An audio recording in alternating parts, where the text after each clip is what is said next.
All right, Wednesday night Krueg show. Look who's in the house. John Lund is here. We're talking Niners. We got a lot to get to. Let's not wait even one more second. Start the show.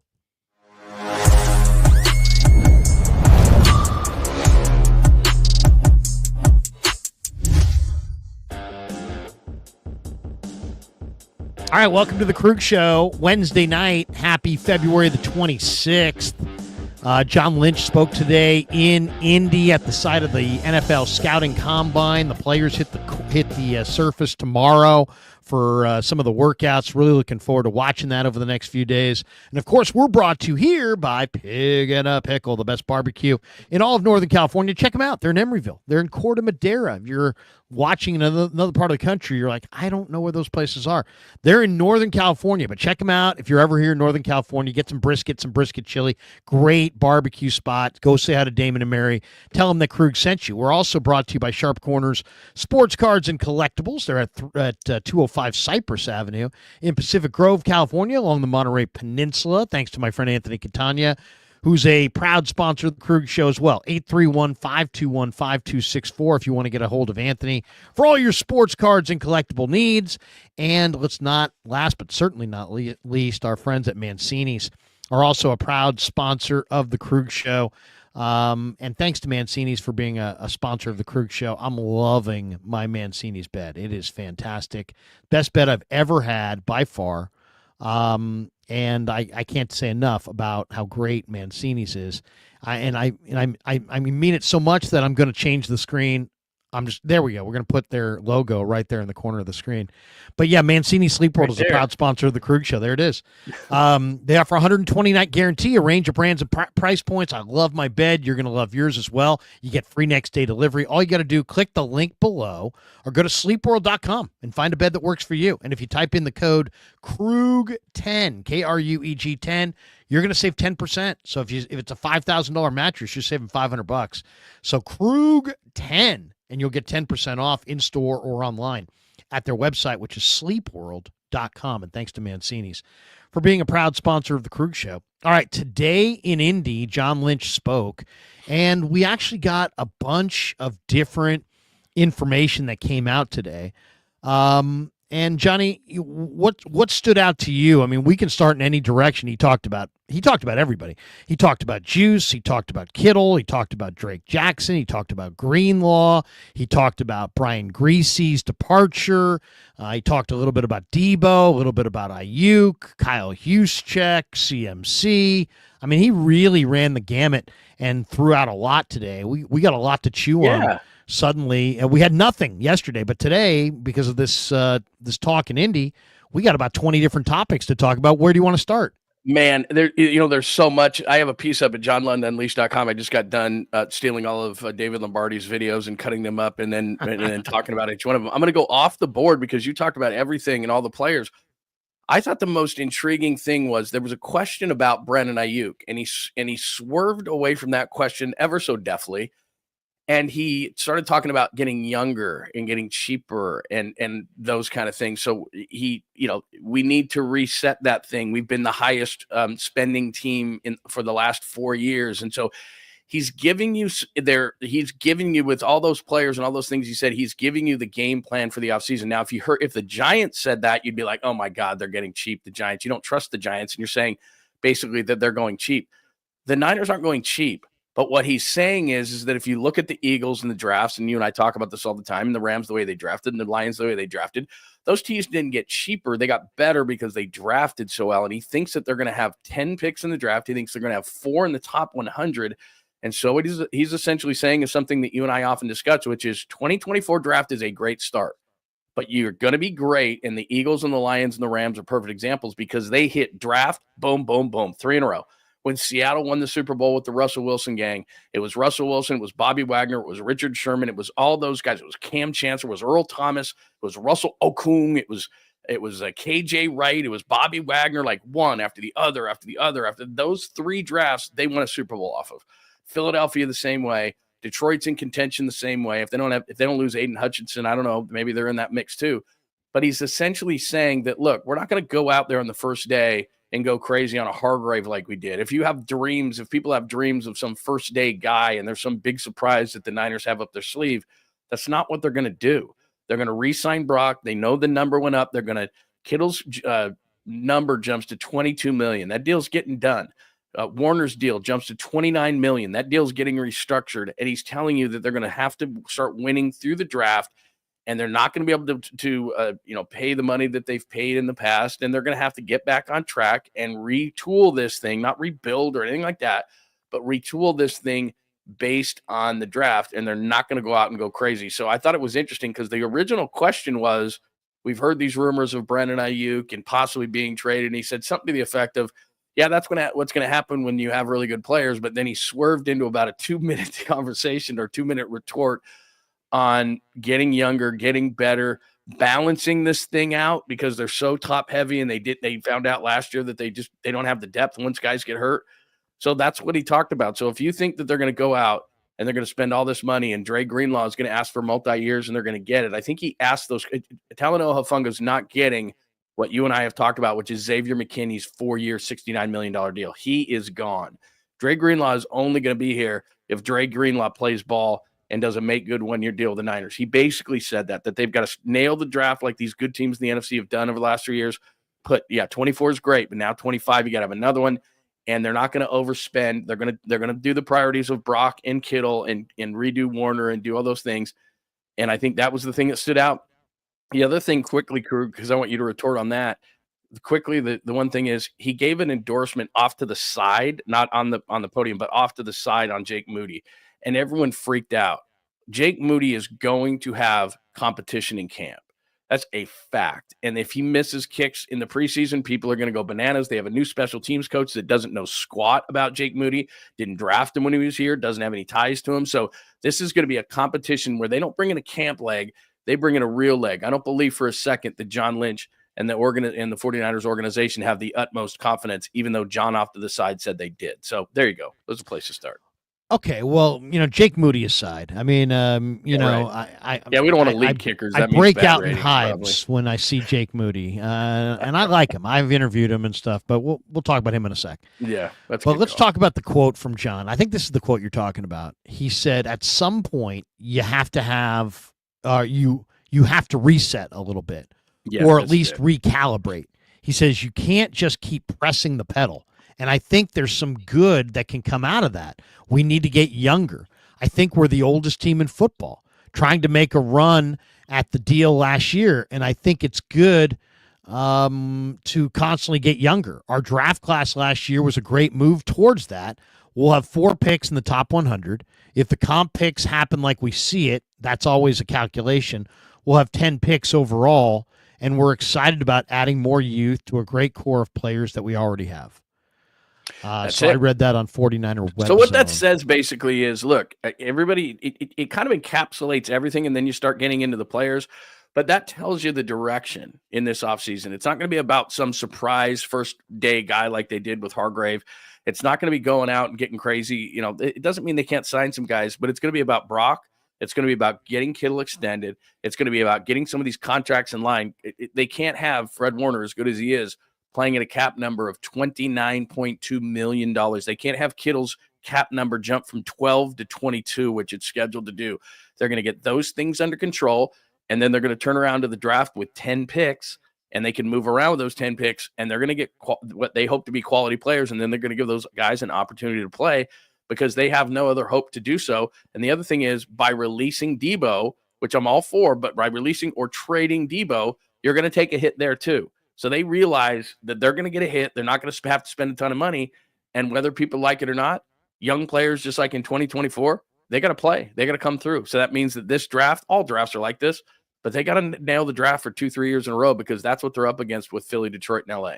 Yeah, well, and they screwed it up for 3 straight years. So guess what? If you screw it up for 3 straight years, you don't get to have one good one, and then you're all back. No, it's not the way it works. You screw up 3 straight years, you're going to need to hit for 3 straight years to kind of get back on the beam. Now, the one interesting thing, these guys, Schefter and Rappaport and these guys, do they know football? I mean, maybe not, but they just kind of regurgitate what a lot of people say, right?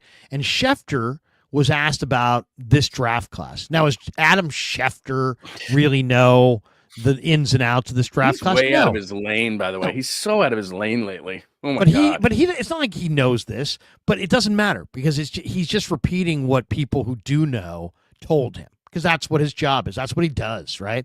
And he had an interesting quote today, and the quote was, "The player that you get at number 10 in this draft is similar to the player you get at 35." And I totally agree with him, and I do think, it's going to make trading back difficult, but it won't be impossible because there's always some coveted player that everybody falls in love with somebody, right? Everybody falls in love with somebody or a position. I got to get this guy, and there's 2 tight ends go in a row, and suddenly I got to get my tight end. Whatever. Yeah, teams panic. The clock's ticking. I'll give you a great one. I'll give you a great one that talked today. Kenneth Grant, the defensive tackle from Michigan, talked today. And the dude is full of exuberance. He's hilarious. He's funny. He played last year, Krueg, at 345. You're going to love this kid. I love him. He's now at 332. He moves like a dancing bear. Someone is going to fall in love with Kenneth Grant because not only is the tape good, he's this great big. He reminds you of Dexter Lawrence because Dexter Lawrence has that gregarious personality and he's this big guy and this kind of stuff. Kenneth Grant was saying that he's going to run a sub-5. He says he's going to run like in the 4.8, 4.9 range at 332. Like someone's going to go, oh my God, I've got to have that guy. And you're right. Yeah, Schefter can say all those kind of things. I do too. I'd love to see him at 11. But those are the kind of guys. He's not Mozzie Smith. He's not some. And he's got a great personality. Someone's going to fall in love with that guy. I'm telling you. And they're going to want to move up. So I don't say Schefter is wrong. I just say that every year in the draft, because it's the draft, someone's going to fall in love with someone, and they're going to go up in the draft because they think that that guy's going to be great. Right. And you never know who it could be. I mean, in Kiper's mock draft, he has the number 1 wide receiver in the draft, 𝐻𝐿𝐴 going 17. So any person after about 5 or 6 who needs a receiver and says, you know what? Do we trade up we give up our 2nd and 4th round pick and trade up with the 49ers so we can get to 11 to make sure that we get 𝐻𝐿𝐴. The other guy is Ashton Jeanty from Boise. Somebody's going to fall in love with Jeanty. Dallas picks right after the Niners. Who knows? They might be able to tell Dallas, hey, you know what? We're gonna trade this pick. We know Dallas is going to go running back probably. So, I mean, we're going to trade this pick to somebody who's going to take Gianti right in front of your face, Jerry and his idiot kid. Funny with that. Unless you give us your 12th pick and your 2nd round pick and a 4th round pick. And then guess what? Jerry and his idiot kid sit there and go, man, we got to have Gianti. We got to have him. We got to have him. Oh, damn it, Kyle Shanahan. He's lying to us. He's lying to us, Steven. Then they sit there. I can see the Chargers jumping them or something, because Harbaugh wants to run the ball or something. I don't know. Right. Yeah, one of these teams. I mean, Seattle, right. With their brand new offensive coordinator, Clint Kubiak, they want to get away from Ryan Grubb. We throw it 75% of the time, and they want to be a run the ball team, and so they might jump up. So I mean, there's going to be options. My point is just that if you're the Niners and Schefter got this from some scout who told him that, hey, in this draft, 10 and 35 are not that different. And I agree completely. The guy that you take at 10 could be, the exact same guy or maybe not quite as good as the guy that you pick at 25. So move down. If you're the 49ers, if you can. You don't, it takes 2 to tango. If you can, move down, get a couple extra picks. Because you may miss. I mean, just because you have 15 needs doesn't mean you need 15 picks. If you really have 15 needs, you probably need 18 picks. Right. So, and if it's just about moving around for extra picks, heck, I mean, I've been doing these mock drafts for a month now. I mean, it's pretty easy to move around in these mock drafts.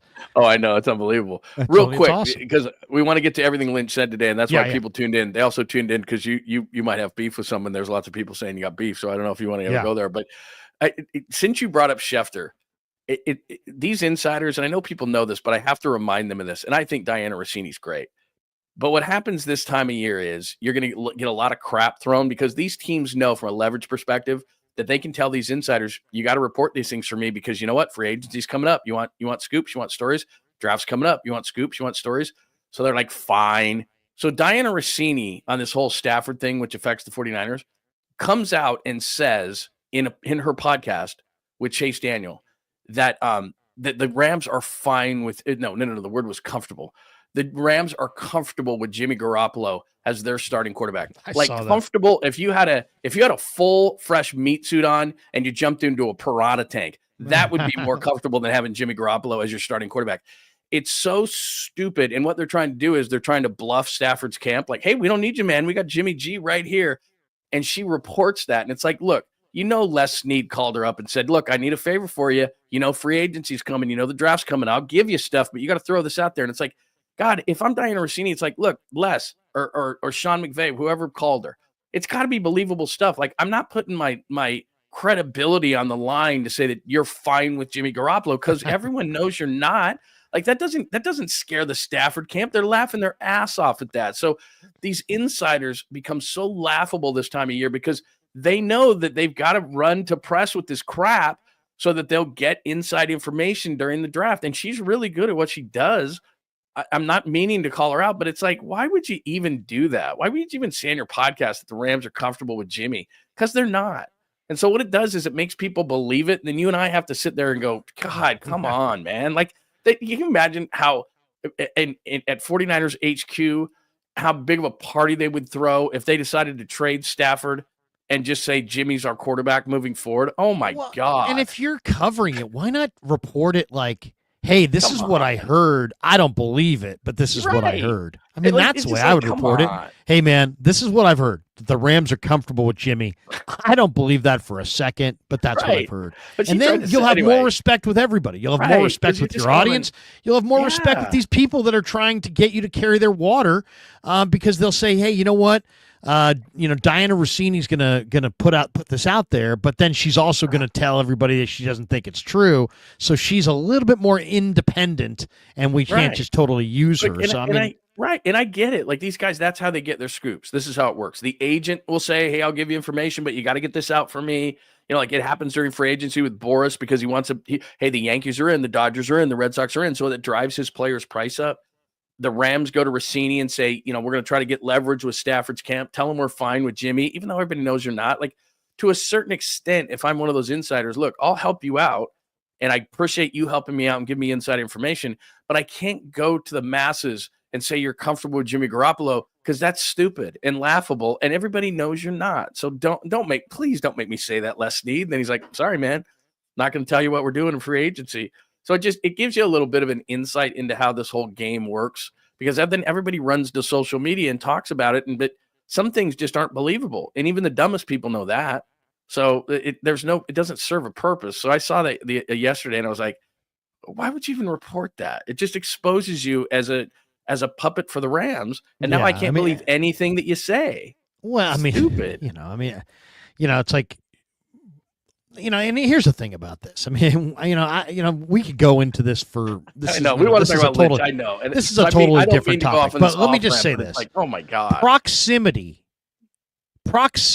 right, can be a form of corruption. Okay, so why? Because when you socialize with the people that you cover, and I'm not saying she does, but I'm just saying when you get too close, then after a while, you know more than you can say. You know more than you can tell your audience.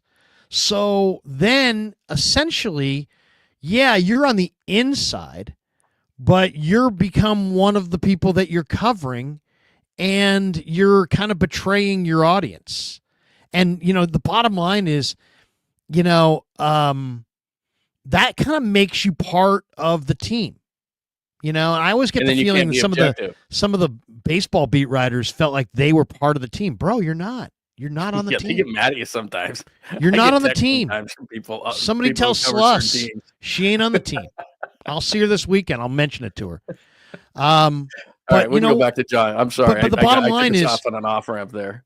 When you get too close to the story, you're keeping their secrets more than telling their secrets, and your job as a media person is to tell their secrets.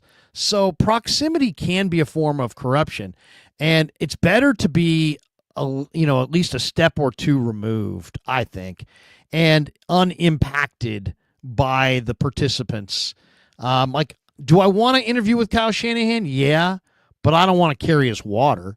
Do I want an interview with John Lynch? Yeah, but I don't want to tell you that every move he makes is great in exchange. Do I want to have players come on the YouTube channel? Sure, but I'm not going to sit there and sing the praises. I'll give you an example of one, and this was tough because this guy's my buddy. I'm friends with Doug Hendrickson, or was. He was Josh Johnson's agent, among others. We all know what happened in the NFC Championship game the day that Josh Johnson played off the bench for Brock Purdy, and you all know me. So I talked about that game, and I didn't pull any punches, and that I tossed out Josh Johnson's name and buried him because I didn't like the fact that he walked out on the Niners in that situation. Now he got hurt, so there's that whole thing. But I mean, I went to town on Josh Johnson. Well, I mean, his agent was like, bro, why you got to go to town on my guy? I'm like, because it's the fucking truth. And that's what I'm speaking, the truth. And if we can't deal in the truth, then there's the door, right? And I don't care if you ever come on the show ever again, or any of your clients ever come on again, because we're speaking the truth. That's what we do here. We speak the truth. I'm giving the audience my honest opinion. If Josh Johnson played great, I would have been like, Josh, awesome. I interviewed the guy. Guy went to Oakland Tech. He's a great guy. We know some of the same people. Some of my wife's friends taught him at Oakland Tech. I mean, I've had warm conversations with him, but he played like S. It was the biggest game of biggest moment of the year, and I said so. Period. End of story. That's it. I'm not carrying your water. I'm not carrying your client's water. I'm not telling a bunch of lies to my audience so everybody can feel more comfortable. I'm going to speak the truth. It's the Krueg show. That's what we do here. Well, we all knew that when Brock went down, the game was over. And so what else are you supposed to say? He's been on it was over. There's 32 teams in the NFL. He's been on 34 of them. He's been on every team and then some. I mean, it's unbelievable. Yeah. Anyway, so I'm not here to bash the guy. So let's no, but I mean, don't the people who have the most credibility are generally the people that have connection, but they're not so in-house that they potentially are bought and paid for.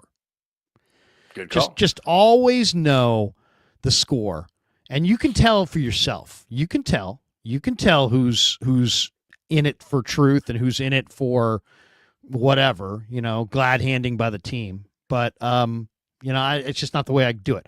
All right, let's talk a little bit about Lynch though, because there were a bunch of things that came out today. Negotiations with Brock Purdy's agent have begun.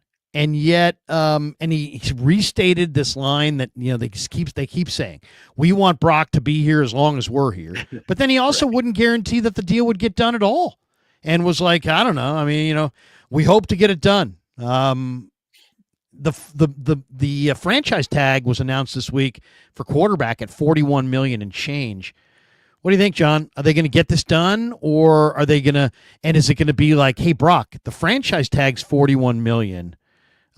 We'd rather give you a deal with more so then we can play with the money and have more under the cap. But I think the Niners may try to start, their offer right around $41 million, which is, I know the agent, and the agent's going to want closer to $60 million. So there's a very good chance this doesn't get done. This is a very difficult negotiation. What do you envision happening here? I was hoping that these guys would freaking get it done by March, but I have no confidence in that right now. No, and I think your fine, sweet, clean viewers need to know one thing. It's not, you don't have to be the greatest, you have to be the latest. That's just how the NFL works. So we're way past the stage of what Brock deserves. It's not what Brock deserves, it's what Brock can get. And Brock can get $55 to $60 million. So that's what the deal is going to be. Now, how is it going to be structured is more the biggest part. And they're not going to do a franchise tag at $41 million because as much as he's going to make, and by the third year of the deal, it's going to be in the $70 million range. But remember, because the cap is going up, that's kind of misleading. It's just the percentage of the cap that the quarterback is going to take up. So no matter what he makes, it continues to go up. But Brock's going to get paid. It's just a matter of, as you said, how quickly is Brock going to get paid? That's the quickest part of this whole thing. In the first year of his deal, maybe 15 to 18 million versus 41. They can't do a deal where it starts in the 40 range. They just can't afford to be able to do that. So even though they took the 50 million and the thing went up, they had 50 million from this year to their last year to this year. They carried it over the most in the NFL. They're going to get a deal done. But as you said, Krug, if you want to win, if you want to stay in the window that you think you're still in and can compete with Detroit and Philly and the Rams and the Packers and everything, this has got to get done soon, because even though Ayuk is not going to play in the first few games, they got to get together and throw, and he's got to get together and throw with Pearson. He's got to be that quarterback leader. Remember Alex Smith when Harbaugh first came and they were locked out, and he went down to San Jose State and he brought everybody together, and all of a sudden the Niners were good. I'm not saying that was the main reason. They already had talent, but you got to get on the same page. People have to realize, and you know this better than anybody, 300-pounders are coming out, and you have 2.2 seconds to get rid of the ball. You got 4 or 5 receivers in the route, and you've got to be reading telepathically their mind. Inside leverage, that means you go outside. Outside leverage, you're going inside. A 7-yard dig is got to be 7 yards and back. Brock's arm strength is not the greatest in the world, so he's an anticipatory thrower who's got to know where the player is going to be at the right time. Why is Deebo leaving the organization? Because he can't do that, and they can't be on the same page because Deebo can't get open, can't get off. So the guys they have in Ayuk who can get open, and in Pearsall who can get open, and in Jennings you just throw it and he can go over guys. That's why these guys are on the team. Brock's got to believe that you're going to be where you are when you're supposed to be there. So how do you do that? How does that work when a 300-pound man is trying to rip your face off and you have 2.1 seconds to decide and look at 4 and 5 routes that where you're going to go with the football? You've got to have some sort of telepathic nature about you. How do you get that? You get it in the offseason by throwing again and again and again and stopping, and Brock saying to Ayuk, dude, this is where you need to be on that play. Hey, Jennings, this is, hey, hey, Pearsall, this is, you get it in the offseason by working and working and working. Well, what's Brock's agent going to tell him if he doesn't have a contract? You're not getting your ass out there. I don't care if you have no pads on. I don't care if you're on a beach. It's like Dr. Seuss. You could be on a beach. You could be on the grass. You could be a piece of ass. You're not getting on. You're not playing. You're not playing football. You could have a piece of ham, right? Sam. Yeah, I am. Exactly. I don't care if you're throwing to a kid at a birthday party. You're not doing it. You can sit in a chair and do it, but your arm might fall off. You might sprain an ankle. Robert Edwards, remember, ripped his knee up on the sand. Yeah. That's why there's no more sand game. Like Brock Purdy, by his agent, who I know works for him, but his agent tells him what to do in this situation. You can't throw a football. You can't go out and throw. You can't do anything with your receivers until we have pen to paper and you've got, X amount of million in the bank. So until it happens, and you keep saying this, but I just want to explain it to people. The reason why the timing of it matters is because it's got to get done before they can get on that field. And I don't mean in helmet and pads, and I don't mean in training camp. I mean where Brock has a bunch of money and says, we're all meeting in San Diego, and we're going to throw the football, and we're going to get on the same damn page. And in order to do that, he's got to have a contract done. Yeah. So, I mean, and I totally agree. Everything you said, I totally agree with. Here's the thing. And I saw somebody wrote this a month ago. So it's not my genius. It's somebody else's genius. And the person was like, hey, you know what? A bad deal for the Niners in March or April is a way better deal than a great deal for the Niners in August. Yeah. No doubt. Great point. You got to get this done. It's like you got to have, I mean, dude, I've been following football for a long time. I can't remember the team that went to the Super Bowl with a quarterback that held out. I mean, I just can't remember that. I mean, I don't think it exists. And in today's complexity of the NFL, with all their complex offense and you got to be there for the OTAs. You got to be there for the OTAs. You got to be there for the installation. You're a leader. You're the leader. And not only that, he's probably their hardest working offensive player. He's definitely one of their most conscientious players. He's one of the leaders. He's a veteran. They do look to him. I mean, Shanahan had him and Demo and Orr speak up before a game, middle of the season. You remember that. And the reason for that was because he looked at Demo and said, hey, this guy's 24. I looked at Brock. He's like 24. These are the guys that have to kind of ascend to that leadership position. So it's really important they get this deal done. To me, it's not even about the price and this and that. It's more about the timing. You got to get this thing done. I would say you got to get it done by the draft. Yeah. And in my world, John, I actually really believe that it would be in their best interest to get it done by March 12th, because I do think that they've carved out enough cap room that they didn't just earmark it for Brock. I think they also want to get something done in free agency. I don't think that they're going to be a monster in free agency, but I think they're going to take, kind of like Green Bay did last year, Josh Jacobs, come here, Xavier McKinney, come here. We'll take two real good players and add them to our mix. So I think it's maybe behooves them. Yeah, I mean, you don't have to get done by March if you can, so you can play in free agency. Well, the other thing too is that I know that they've done in the past this stuff where, they're getting all these deals done late. All those deals, Warner, Kittle, Bosa, going down the line, all those deals were done around training camp. This is just not, as you pointed out, the same thing. You got to have your leader in place.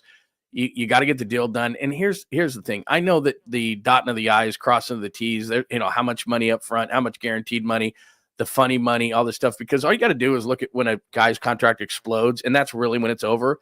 Like Ayuk has an $11.2 million cap year or cap number this year. In the third year, the deal goes to 44.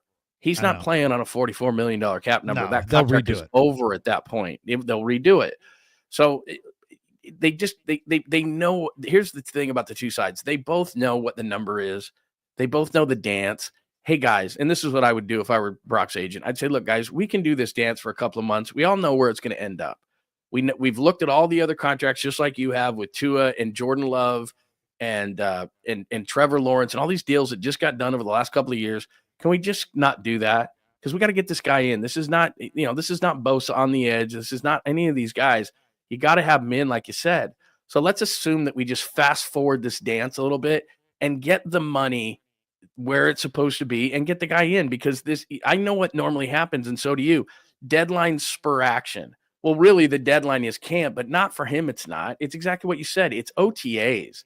The thing's got to get done before OTAs so he can be comfortable and they can throw together.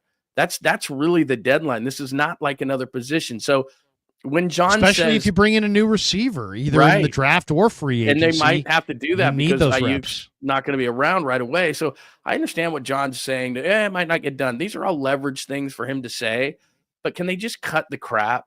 Like like when you're in business sometimes and that whole thing and it's going to go back and forth, or when you're dating a girl or something, it's like, I got to wait 2 days to call her. There's a protocol. I don't want to seem too eager. Look, man, cut the crap. You either like her, you don't, you call her up one day and go, look, we can play this game and I can call you in 48 hours. Or we can be like, hey, we dig each other and we're going to go out right now. So just cut through some of that stuff that you normally would do and just say, let's get to the number, because we know what Tua got. We know what Lawrence got. We know what Jordan Love got. We know it. And you're the latest. So tack 10% on it, get the guarantees in place. Honestly, for as much money as we're talking about here, I understand that it is complicated, but to be honest, it's really not that complicated. The parameters have already been set. So cut the crap and let's go. It's like, once again, it's like guys' dating advice. Yeah, dating advice from Krueg and Lund. Don't make her wait. Don't make her wait 4 days. Who are you fooling? Okay, who are you fooling? 48 hours to call her. It's like, life's too short. Life's too short. Show some vulnerability. She'll love you for it. Anyway. The Niner cap situation. See how I segued so smoothly into the Niner cap situation? Do you see that? Well done. Yeah. This is not my first idea. You are amazing. 49ers cap situation. They currently have they have more cap space than 80% of the NFL. And they've yet to release Javon Hargrave. They've yet to, either release or trade Deebo. They've yet to extend Kittle, which would drag his cap number down. They've yet to do the Purdy deal. They've yet to restructure Fred Warner, and they still have more cap space than 80% of the league. My point is just that they got a lot of cap. They got a lot of cap room. They do. So that they can play these games. You do want to get the Purdy deal done before free agency, if possible, just so you know what you have to spend. Speaking on that front, there was a rumor today coming out of Indy saying that the Niners are being linked, I should say, with a number of the free agent safeties. And the two guys that were thrown out were Javon Holland of the Dolphins, who's actually a Bay Area kid. He went to O'Dowd, which you and I talked about last time we were together. Yeah, somehow Javon Holland's dad ran into one of my kids. Javon in the summertime did my kids were like counselors at a camp, and he kind of came to the camp and spoke to the kids as a Bay Area superstar that made it pro. And so they had a chance to meet the dad. And, Dad was a big fan of 𝐾𝐿BR and knows guys like yourself and me and others. And, so he was like real complimentary, but he's also like, hey, man, Javon would love to be here. And I don't, that was a year or two ago. Now he's a free agent. The other name was Justin Reed, who's Eric Reed's little brother, who plays for the Chiefs. I don't know how Eric Reed feels about the Niners. I mean, he should have a good feeling about the Niners.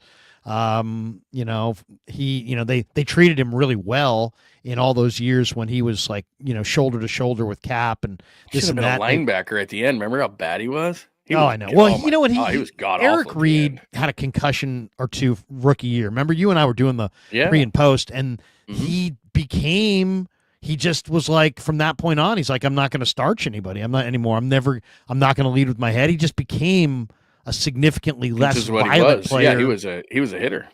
Yeah, he was a hitter. He just fell off. He was a first-round draft choice who was a hitter who then stopped hitting after he got the concussions. But what do you think of Justin Reed or Jevon Holland? Like if the Niners do that, like, hey, we're going to sign one or two free agents, what do you think of one of them being a safety? I love it. You and I discussed it, and you discussed Holland, and right off the top before anybody even said anything, and you were all over it and talked about him from the Bay Area. He went to Oregon. He was a really good player. He didn't have a lot of numbers last year in Miami, but that's misleading. Mustafa's going to start for Hufanga. Hufanga's gone. And J.R. Brown just makes too many mistakes on the back end, and you have a young secondary. And I like Renardo Green on one side. Obviously, Lenore's going to be one guy on the other side, and it's going to be Mustafa at strong safety. You need a third corner, which might be DJ Reed, our buddy that we interviewed when he was a Niner draft pick, and he thought he was Deion Sanders. But of course, he was so cocky. He was so funny. But, he played with Robert Saleh, so maybe that's something that there's going to be a tie, and that wouldn't be bad. But you got to – I really think you need a veteran safety, a veteran-free safety that you can trust in the deep zone, because right now, J.R. Brown, I like the kid, and he's real mature. We had him on from training camp last year, a really bright kid. But you said this right when he was drafted, Krueg. I remember you saying it. He runs like a he runs in the high 4.6s.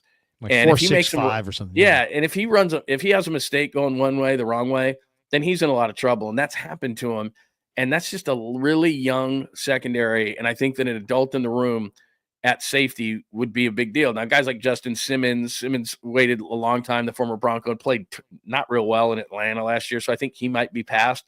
But Holland is a guy, I think he's 25, right? You looked it up. I think he's 25. Yeah, he's young. He's from the Bay. He wants to be here. He's young. He's a perfect fit in that secondary, and that's something that they're missing, an adult in the room in the secondary. And I think that is something that is vastly underrated as everybody, and I get it, everybody's looking at the interior of the line. Everybody's looking at, edge rushers, offensive linemen. I get it. Those are major needs. Maybe even somebody until 𝐬𝐿 can get things going. They have some needs on this team. But I think that free safety, a true free safety, is a major need for this team right now. And a safety that maybe, even though he's 25 in Holland's case, has a few years under his belt to give them a little bit of a veteran presence in that secondary that is very young. Well, you remember Tom Gamble? Sure. Tom Gamble, he used to work in the Niner front office. And the Harbaugh years. I remember having a good conversation with Tommy one time about free agency and the dynamic in the room. And he's like, you got to think more about the dynamic in the room in free agency, because if you go paying a bunch of mediocre guys more money than you're paying your own guys, you can look up and just have a room full of nightmares, that are just everybody's pissed, everybody's unhappy, you've killed your culture. He's like, that's why it's better to go get a great guy in free agency. So that's what the Niners, I think, tried to do with Mooney and with Hargrave. Is like, hey, we'll go get a great player. We'll bring him into the room. Nobody will bitch because, they're not as great as this guy. And it works if you can get a great player, because I do think, if you see Jevon Holland making a boatload of cash, if he's better than you, then you got nothing to say. But if you're better than him, you're going to have a lot to say. And I just think it's important that's what I love about John Lynch. He signs free agents as a guy who was once a free agent and was in the locker room. He understands the dynamics of players. And that's a big part of chemistry in football. You can't pay a bunch of guys who haven't done anything for you all this guaranteed money while you're telling your other guys, no. You can't have that kind of room. So a guy like Holland is great, and he would be their best safety, and I think he would be really nice next to Malik Mustafa. All right, evaluate this one today from Lynch. Yeah. This is a quote about 𝐃𝐨𝐬𝐫𝐠𝐞𝐭. You tell me if this is if Yeah, this thought sounds about like you. he's. I thought about you the whole time, by the way, this whole thing. Is You're the this a first quote person that came to says mind. Juice is staying, or is this a quote that says Juice is bailing? All right, here's the quote. 49er Web Zone, thank you. I picked this off your website. Look at you giving credit. You're the man. Bibliography. People don't do that. I show my work. I went to Saying Nations. Go Cats, get them Cats, go get them Cats. All right, Juice is a great player, and he's been really valuable to us. So he's part of us. We'll see. We're thinking of a lot of things right now. We're trying to make everything work, and some tighter constraints than we've had in the past. To me, I think that sounds like we love Juice and we're cutting Juice, and he's a cap casualty. And that's what I got on your face right now. That's what well, here's my thing. It's not personal. Juice has treated me very well. Not personal. Very well. He's a great guy. He's a great dude. He's been a total pro. I love talking to the guy. I really do. I'm not being a smartass, even though I have been known to be a smartass.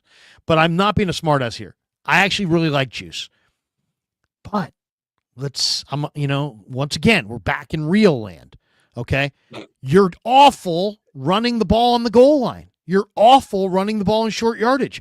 The Niners have a Pro Bowl fullback and a center in Brendel who was a Pro Bowl alternate not that long ago, and Kyle Shanahan doesn't even try to run the ball inside the 5. He's like, screw that. Let's just pass it. We can't do that. So if you can't, Philly can do it. Baltimore can do it. Kansas City can do it. All these, Buffalo can do it. All these teams can do it. And so if you ever want to actually contend for a Super Bowl, you better figure out a way to run the ball inside the 5-yard line or forget about it. Thanks for coming. And as much as I like Juice, if you got a Pro Bowl fullback and you're one of 5 teams in the NFL that has a fullback, you got to run the ball in the low red zone effectively, and you got to run the ball in short yardage, and they don't. So I don't know. I mean, I haven't gone through the film with a fine-tooth comb, but between Brendel, Banks, Pooney, Juice, and whoever's the running back, those are the only people. It's not your fault. Yeah. Pretty sure it's not John Lund's fault. Pretty sure it's not Greg Papa's fault. Pretty sure it's not my fault, but it's one of their fault. And I don't know whose, but Juice, he's 34. He makes some good cash.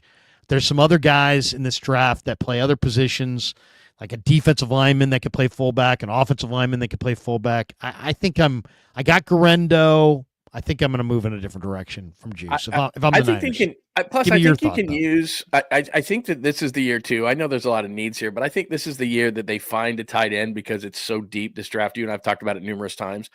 They're going to find a tight end in this draft, and I'd like him to find a move tight end, and he can do the same thing that Juice does because Juice is not an outstanding blocker. What he does best, they don't even use him for. He's a decent blocker, not great. He's more of a move tight end type. And he catches the ball really well, but they never throw him the football no matter how wide open he is. So what's the point? I was just looking at this deal where you were talking. They restructured it. It voids next year. It's a $2 million cap hit if he's gone.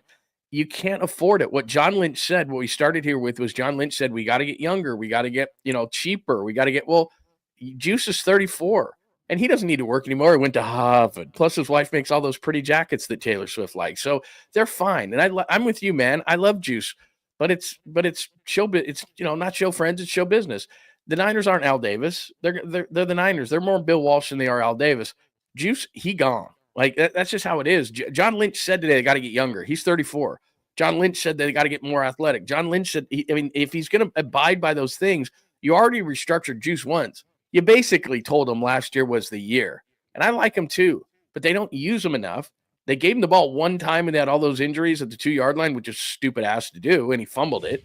So you say this all the time, and you and I have this conversation, and it's why I thought right when he talked about 𝐃𝐨𝐬𝐫𝐠𝐿, I went, oh my God, I think if I go on with Krueg tonight, we're going to leave with this. And I could see that you'd have a giant smile on your face because he said without saying it, we love Juice, but he gone. Like we can't afford anymore. We can't give out thank you contracts anymore. Remember when the Giants, they gave Lincecum a thank you contract. They gave out thank you contracts to guys. Aubrey Huff got a thank you contract. Thanks for helping us win a World Series.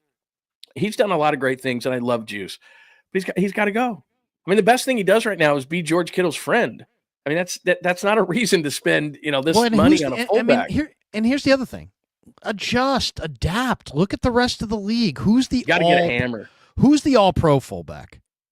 Oh, Ricard of the Ravens. It was Ricard. Yeah. It was Ricard. He's a freaking offensive lineman. Yeah, they got to get yourself a hammer and start running the ball on the goal line. And it's exactly what John said about getting cheaper, younger, and more athletic.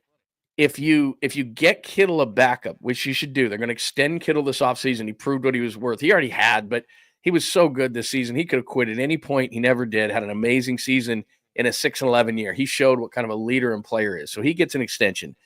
To back him up finally in this tight end deep draft, they're going to find one. But they're going to find one that can be Kittle, but also can be a move guy. So they're going to use a move tight end in the places that they would have used Juszczyk. And they're going to get this guy in like the 3rd or 4th round, and he's going to be half of what Juszczyk costs. Hey, Lynch, you just said that in the press conference. So some things you don't believe, like the minute he said at the end of the year press conference, we're not in the business of letting good players out the door. And I'm like, you're letting Deebo go. Stop it. Like we knew. And he, the things he said about Juice, some things you're telling the truth. Sometimes you're not. It's lying season 24/7, 365 in professional sports nowadays. Juice has got to go. And he basically said that in the nicest possible way. But go ahead. You can be giddy about it. There's nothing wrong with that just because he's a nice guy. I thought of you first today and was like, Krueg is going to love this. And you're going to want you want the guy who's the guard. You want the North Carolina guard that's 5'11", 285 to be the fullback. I know you. See that smile? I know that's what you want. You want Juice out, and you want the North Carolina 5'11", 285-pound guard to be the fullback. I know you. It's like, I love this guy, but every time I talk about him, I got to look him up because I always forget his freaking name. He was like this hammer. He was at the Senior Bowl. The one guy that I love the most. He was like here it is. His name's Willy Lampkin. Yeah, that's Willy Lampkin. He was like Willy freaking Lampkin at the Senior Bowl, but he's 5'11", 285. Like nobody's gonna draft this guy, but I mean he might be the next Patrick Ricard, right? I love me some Willy Lampkin. I think Juice is gone. That's a long way to get to the fact that I think let's hit a few more of these Lynch things. Okay, one, he said he expects. He talked to Robert Saleh and some other of their, people who know special teams around the league who are, who somehow share information with John and Kyle, gave them a good recommendation on Brant Boyer. So that's what John said today. He also said he was asked about Trent Williams' status. He said Trent's playing, he's ready and motivated. We can parse through that and say, well, was he not motivated? But I'm not. That's not who I am. Let's go on to the next one. CMC's, let's spend lots of time questioning the greatest offensive lineman in the sport's motivation. Come on, stop. Dude, he looked at 6'11". He looked at the thing from 6'11" and went, I'm done. Like, hey, that's great. Kittle's playing and Warner's playing. I ain't playing. I'm almost 37. Trent's too good. Trent's too good to play. Trent's like Steph. Yeah, Steph's too good to play in games that don't matter. Trent's too good to play in games that don't matter. If the games don't matter, Trent don't play. That's fine. CMC. He was asked about CMC's status. He says CMC's doing great, doing really well. I think he could be ready for part of the OTAs. Didn't say what part, but part of the OTAs. Then he was asked about Brian Griese's decision to quit coaching, called it a family decision by the Grieses. And I've talked to Brian Griese a few times about the time commitment. And the time commitment for NFL coaches is obscene. I mean, it really is. I mean, seriously, I feel like I work really hard these days, like really hard at my channel, right? And I'm filling in, doing the Niners Nightly Hour on KNBR, and I'm trying to do everything I can possibly do.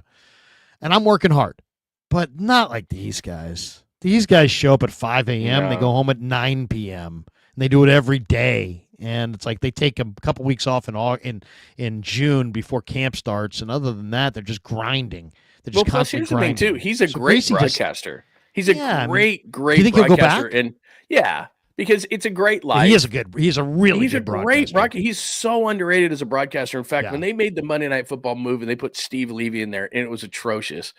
And I think they put Louis Riddick in there. I think it was those three. And Brian Griese was awesome, but he got lumped into that whole thing because they were trying that trial thing with those guys, and it never worked. But Griese's great. So whether Griese goes back to do college, he's really good at that. helped, won a national championship with Michigan in 1998, was their starter. And remember, he replaced Elway. The guy's got a ton of money. He's lived in Denver a long time. He's got a lot of business interests there. He's got money. He's a great broadcaster. He doesn't have to grind his ass off and not see his family. So when he turned down the Jets for a head coaching job, that should have told us, for an opportunity, that should have told us everything, because he's a quarterback coach. They want to talk about being the head coach.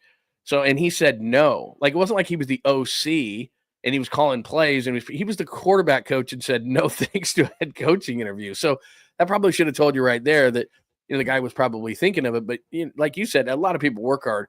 People don't work hard like that. When you can turn around and become a broadcaster, which isn't easy. You're sitting there and you're busting over the cards and everything like that. But it's once a week. You don't have to. You're not killing yourself like that. And so he's going to go back. He's a great broadcaster. And that's what he's going to do. He tried his hand at coaching and he was good at it, but he's, why bust your ass if you don't have to? When I first got a job in pro football in 1994, as the quality is basically the same job that John Lynch just gave his son Jake. Oh boy. Which was defensive quality control. Defensive quality control. And I'm first of all, I'm not banging on John at all for giving Jake this opportunity. This is the bottom. Yeah. I know, because this is where I started. And that is the bottom. To be the defensive quality control coach is like the lowest guy on the pole. But I remember I've told the coach, was the defense coordinator I worked for, John, was like, Larry, let me ask you, are you a hard worker, boy? And I said, yeah, I am a hard worker. That's so funny you asked me that, coach. I'm a very hard worker. He's like, good. So you make your own hours and we'll see how it goes. And I'm like, all right. So then I'm getting to the facility at like 6 a.m., John. And I'm like staying there. I'm working till like 7, 8 o'clock. So, that's like 14-hour days. So I'm like, you know what? At the end of the week, I said, Coach, tell me what you think. I've been working for you for a week. What do you think? He's like, I love you, boy. I love you. He's like, you're sharp as a tack, and you do all the things I need you to do. But let me just tell you something. And I go, yeah. And I'm like thinking he's going to say something nice. And he's like, you're fucking lazy. Oh. And I said, lazy? I'm showing up at 6 a.m. I'm going home at 8 p.m. I'm putting in 14-hour days. You're calling me lazy? He's like, you don't want it like I want it. And I'm like, all right, fine. What do you want to do? He goes, how about this, boy? I'll pick you up every morning on your front door and I'll drive you home. You'll save a bunch of gas money coming out here. And I'm like, all right. So we're done, and he's dropping me off at the house. Long day. And he goes, I'll pick you up tomorrow. You better be out here. Don't make me wait. And I'm like, all right. What time? He's like, 1:45. And so I go, okay. I start walking away from the car. And I turn around. I'm like, 1:45 to what? And he's like, 1:45. Oh. He picked me up at 4:45 every morning. And dropped me off after midnight, sometimes after 1 a.m. No way. Yes. And as I'm getting out of the car, he'd be like, I was living with like my fraternity buddies from college. These guys are like partying. They're getting ready to go out, Right. And it's like, I'm coming in. And he's like, God. And then like, and the coach would yell at me, you better not go out with those boys. He's like, because I'm coming at 4:45. I'm like, oh my God. It was hell on earth, dude. It was hell on earth. But it was an illustration. This was not sadistic behavior. This is how pro football works. This is how much these guys work. They work themselves to death. They sleep in the office. I showed a picture of this the other day because Tolbert came on my show, and we told a story about Kyle Shanahan. And we did the first interview, he and I, when we were working together on KNBR, that Kyle did. So he does the press conference. And I don't know if you know of this picture. I can pull it up here and put it against my camera in a very non-professional way. But Kyle sits down with us. He's got a pressed black suit on, a striped black suit on. He's got jet black dark hair. He doesn't have he has no beard whatsoever. Everything's in place. He's got this beautiful watch, ring. He looks immaculate, right? First day on the job. Now look at Kyle. He ages worse than the president. He's all gray. His face is sagging. I mean, look, I'm throwing rocks at a glass house here. I look terrible. I understand that. But since he's become the coach of the Niners, he's aged worse than the president. Like, remember Obama? Obama went into office. and he had this jet black hair, beautiful man. He comes out, he just like he's been thrown in the dryer for 4 straight years every day. And that's what Kyle looks like, because he sleeps on a cot. He doesn't eat worth a damn, probably eats donuts. He's constantly going into the press conferences with like a quadruple venti, whatever he's got. Have you ever heard him talk about his family? Oh my God. No. If you start, I guarantee you, ask him about his family. He's going to start talking about Friday night. I'm going to show you a picture here. He's like, Friday nights. Friday nights, we get together and we go out. We Friday nights. It's like, what about the rest of the week? That's it. No, dude, you're shoehorning your family into Friday nights, and it's not like Kyle. It's not. I'm not trying to say, Kyle. No, but this is the industry. This Gruden. Is the life. Think about Gruden. Gruden was always up at 3:45. It was famous. Joe Gibbs slept in his office for supposedly 3-4 years. That's what these guys do. I mean, it's just I'm trying to look for this thing. I just had it up the other day too. I mean, Kyle looks amazing. Kyle looks like he's not even 30 years old in this picture, and now he looks like he's 60. I mean, it's only been like 7-8 years. I mean, it's just like you said. That's what they do. They eat, drink, sleep it. That's why, one of the questions I might ask John Lynch today at the press conference is, so why is Kyle not here? I watched Pete Carroll's press conference. Brown of the Raiders. He's 73 years old, still doing this stuff, and he acts like he's 25. And he just said he went on this diatribe when asked this very question of why he's here, about how important it is to not only talk to the players as much as he possibly can, but be on the same page with his new GM, with his team, with everybody. When they get into a room with somebody and they do a meeting and they look at each other and they say, okay, did everybody feel that same thing? Like, that guy was a complete dope. Okay, we're on the same page. Or that guy was incredible. We're on the same page. like, it's not, you get the 30 visits. I get it. I don't know if Kyle this time of year has a 𝐬𝐲𝐫𝐿 vacation planned or whatever, but for, as much as Kyle works and sleeps and drinks and eats football, he doesn't go to the combine, which I think is just the weirdest thing ever. Okay. I'm okay with that. Okay. Here's why. You are? Okay. Yeah, I'm okay with that. Here's why. One, it's all on TV. And when I say it's on TV, every aspect of the combine is filmed, and the head coaches get all of it. So he literally can sit and watch every interview. He can watch the guy walk into the room. He can watch everything. They have the kids sit right in the same spot. The questions. He can watch it all. He can watch every drill, everything. The other reason it doesn't bother me is Kyle Shanahan is a bad liar. I think he's a self-admitted really bad liar. He's a bad liar. And he's more likely to give stuff away than he is to glean stuff. I really believe that. And I'm not saying that as a rip on Kyle. I like Kyle. Kyle knows that. I'm a fan of Kyle. I'm more of a fan of Kyle than probably most people, because I really do believe he's a very good coach. But he's a terrible liar. He's a terrible liar. Let me just it's like I want to move this, but what's funny?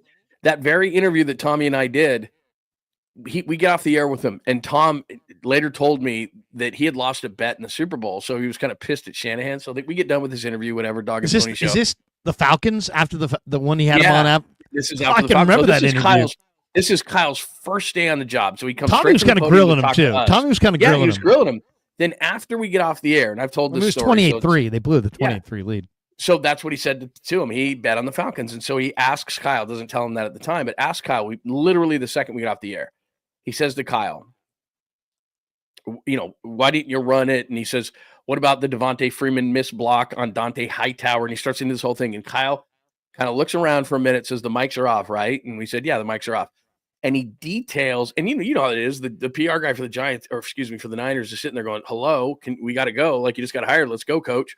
And he sits there and intricately tells us for like the next, 𝐾NBR breaks where they're like a half hour long. So like sitting there, and it's like he's telling us like what happened and how it happened and everything like that. It was amazing. He's walking you through his entire thought process. Right, but he said the same thing, which is really cool. He told us he's not a very good liar. So if you ask him something, he's going to say it, and that's why him and John yin and yang so well. Because as we saw today, John is Mr. Positive, and Kyle is the cranky guy with the beard with the hat down low, drinking the coffee, going, if you ask me something, I'm going to tell you. And if you don't like the answer, I'm sorry. That's just how he is. But, he's a funny guy that way, because they do yin and yang, because he's not going to blow smoke up your ass. And if he tries to, you're going to know. And he said that from day one. He has said that on the air, off the air, he's not a very good liar. He knows it. Tolbert, is this actual T? Is this actual sure. T? Tommy Well, T? He was not what? He didn't lose a bet? He did lose a bet. Maybe he was. Maybe he says I was not grilling him, maybe? Because I said he was grilling him. I mean, afterwards, it wasn't a grill session. It wasn't a grill session because Kyle offered it up.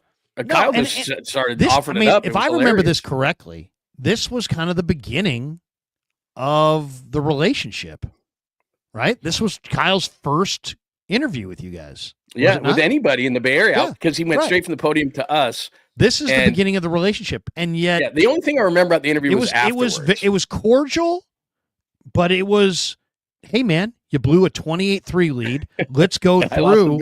Let's go through some of this with a fine-tooth comb. But I'll say this: I mean, I felt like Kyle. I don't know. How'd you feel about it? Because I kind of felt like Kyle gave you and Tommy solid. As solid of answers as he could. Now, granted, they blew the 28-3 lead. Yeah, as much as I remember it, I don't know how much we did on the Falcons. We did a little bit, but it was afterwards. And I mean, literally, when we turned the mics off, Tommy just asked him, as only Tom can, like, what exactly happened here? And Kyle opened up like right away, and I was like, wow, I've never had a coach do this. And he made sure, I just remember it, where he said, we're off the air, right? Kind of looked around a little bit, said, we're off the air, right? And then he proceeded to just say, basically, Devontae Freeman blew that block. If he doesn't blow the block, Julio Jones is running in the left sideline. It's wide open. They score the touchdown. And they win the Super Bowl. And Tom still was like, but if you run the ball, it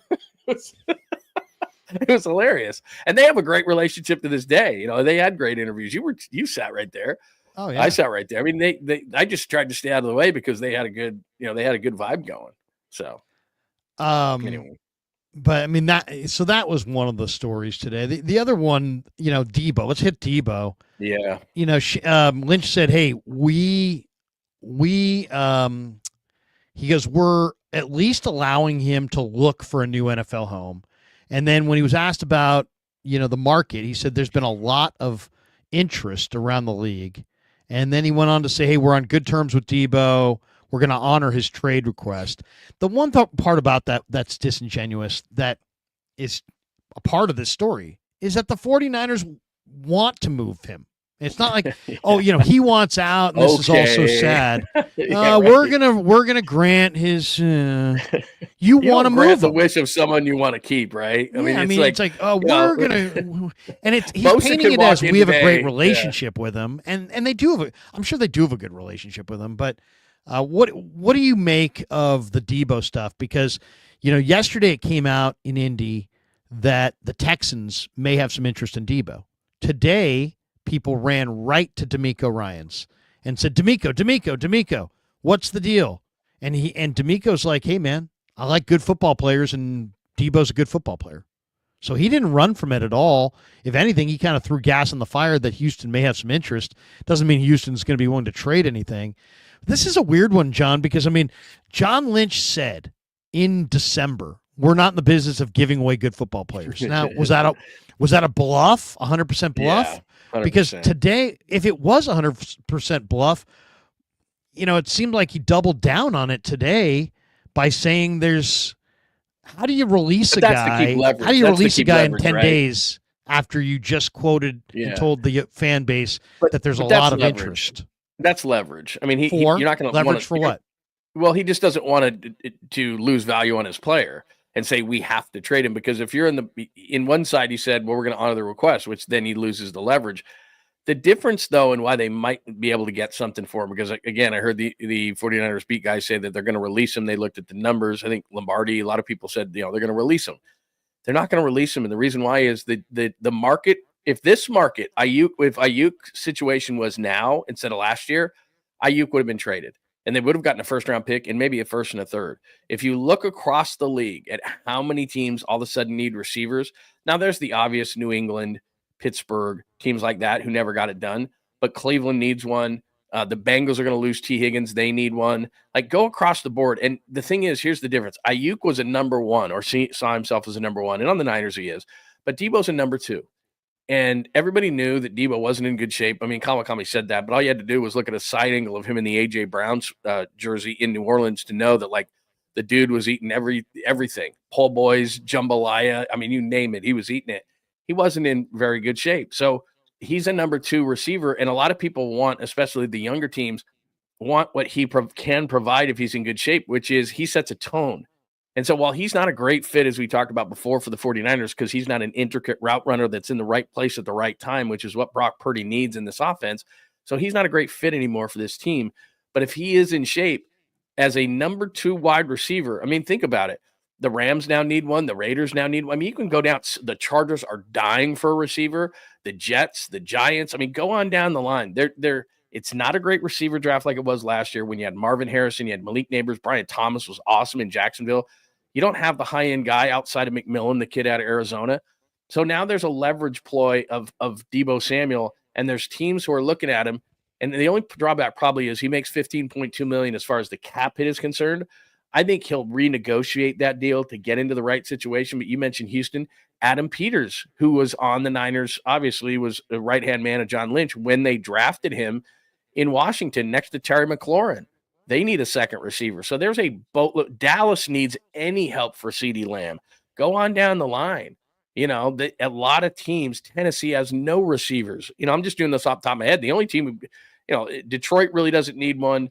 Philly, his guy A.J. Brown really doesn't need one. Seattle's going to let Lockett go. I'm not saying they're going to trade him to Seattle. Supposedly the Raiders. Supposedly the Raiders are going to the Raiders. Like there's a lot of teams need receivers. So the whole point of it is that there's leverage in this game that there wasn't a year ago for Ayuk. Not as many teams were in the market for receivers. So Deebo, I don't think is going to get released. I think that there's going to be an opportunity to get something out of him. Now, Davante Adams went from the Raiders to the Jets for a 3rd rounder. He's not as good as Davante Adams, even though Adams is slipping a little bit as he gets older. But I mean, I could see a conditional 5 that could turn into a 3 or a 4, depending on how well Deebo plays. So I think he's going to get traded. I think they're honoring it. You hit it right on the head. They're not honoring it because they're being nice guys. They're honoring it because he doesn't fit on the team anymore. They don't want to be seen as jerks, and they're going to try to move the guy. But if Bosa did the same thing and went, hey, you know, I want to trade, they wouldn't honor the trade. They'd say, dude, we're not trading you. Good luck. Best of luck. We might bring your brother in. You're not getting traded. We might bring in your brother and have a Bosa sandwich at the quarterback. Deebo's getting traded because he doesn't fit, and his contract is too big for what they want to pay at the position. They don't want to pay Ayuk and Deebo money. Jennings is only good for 1 more year. It's a reason why they drafted Pearsall. The writing's been on the wall for Deebo for a long time. People just weren't looking at it. Okay. And then the other talk today, you know, Lynch said they have had contract talks with George Kittle. So it sounds like a Kittle deal is going to get done. It sounds like a Purdy deal is going to get done. It sounds like Trent Williams is coming back. It sounds like Juice is not coming back. It didn't sound particularly good about Drake Jackson either. I don't know if you saw what he said about Drake Jackson, but he's basically Drake Jackson is just having a hard time getting healthy. I mean, I really like Drake Jackson. I root for Drake Jackson. He's one of the nicest guys on the team, but you know, it's now or never. It's do or die. It's got to happen this summer for Drake Jackson. So, I mean, what did you make of Greenlaw and Hufanga? Because they were grouped together because that was the question. What did you think of his response to Hufanga and Dre? I didn't hear what he said about Hufanga, but I saw that he said about Dre that we're trying to get something done before free agency begins. It sounds like Lynch wants to avoid any kind of bidding, and it's like, hey, this is what we're offering. And do you want to be here? Let's decide that before free agency, because we can't compete with any big money long-term offer. And I don't know if he's going to get one. And then the question is, it's up to his agent to figure out what he wants. Yeah. I've heard Dallas may want him, the Rams, any number of teams could want Dre Greenlaw. I mean, he's an amazing guy. If Seattle doesn't get a deal done with Ernest Jones, I've heard that they would be in the market. Yeah, I mean, go re-sign Greenlaw. Why? Because he's a culture player, and you need to draft a couple of young linebackers. And who's better to pass that along to them than Greenlaw? And I think you could probably get him for maybe 1 year, $6 million, maybe 2 years, $14 million, something like that. I think I think it's doable. John said today that that contract talks have been going on with Dre. And the hope is that a deal can be struck before free agency starts. However, Greenlaw may test the market first, according to Nick Wagner. Yeah, I've heard this. I've heard that he wants to look at the market because he feels like he's worth more than that. And you've pointed this out on numerous occasions. He played 34 snaps. That doesn't scream multi-year deal. That screams 1 year make good. You're coming off the Achilles, which is the worst injury in sports right now, the Achilles. And I just this is the other thing that screams. That's why I wanted to lead with that whole John Lynch thing where he said we're going to get younger. We got to get cheaper. We got to get younger. We got to get more athletic, those kind of things. And they want to transition to that.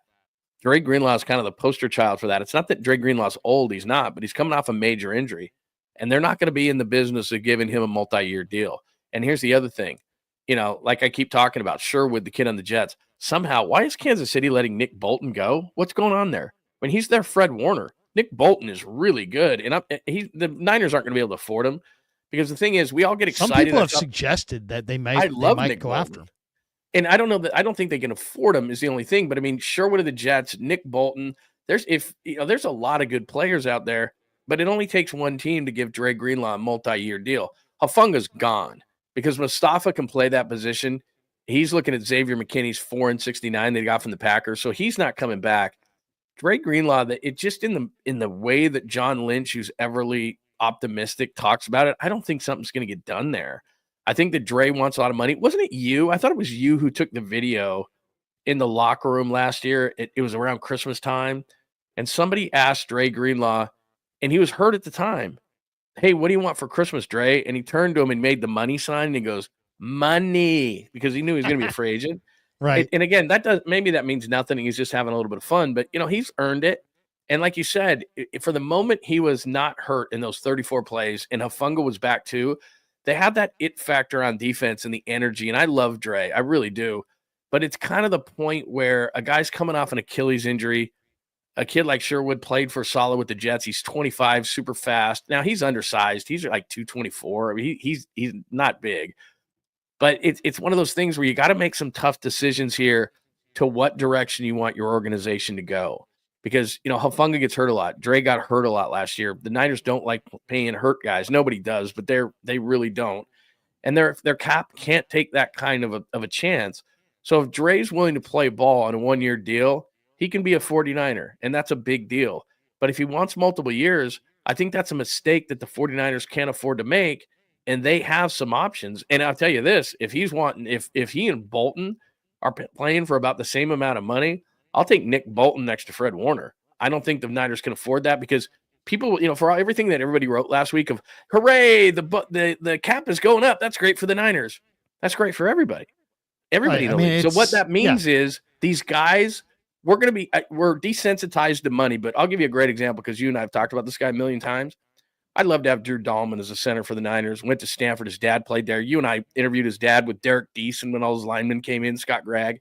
Yep. But the thing is that Drew Dahlman is the perfect example of a guy with now the league flush with money and the cap going up another $25 million that we're going to look at Drew Dahlman's deal and go, oh, my God, Drew Dahlman got that? He's only 26 years old. Best football's probably in front of him. I love the guy, and I was hoping that maybe he would be – like they'd get two guys, like you said, one guy defensively, one guy offensively, and kind of those couple guys, and maybe DJ Jones or something too.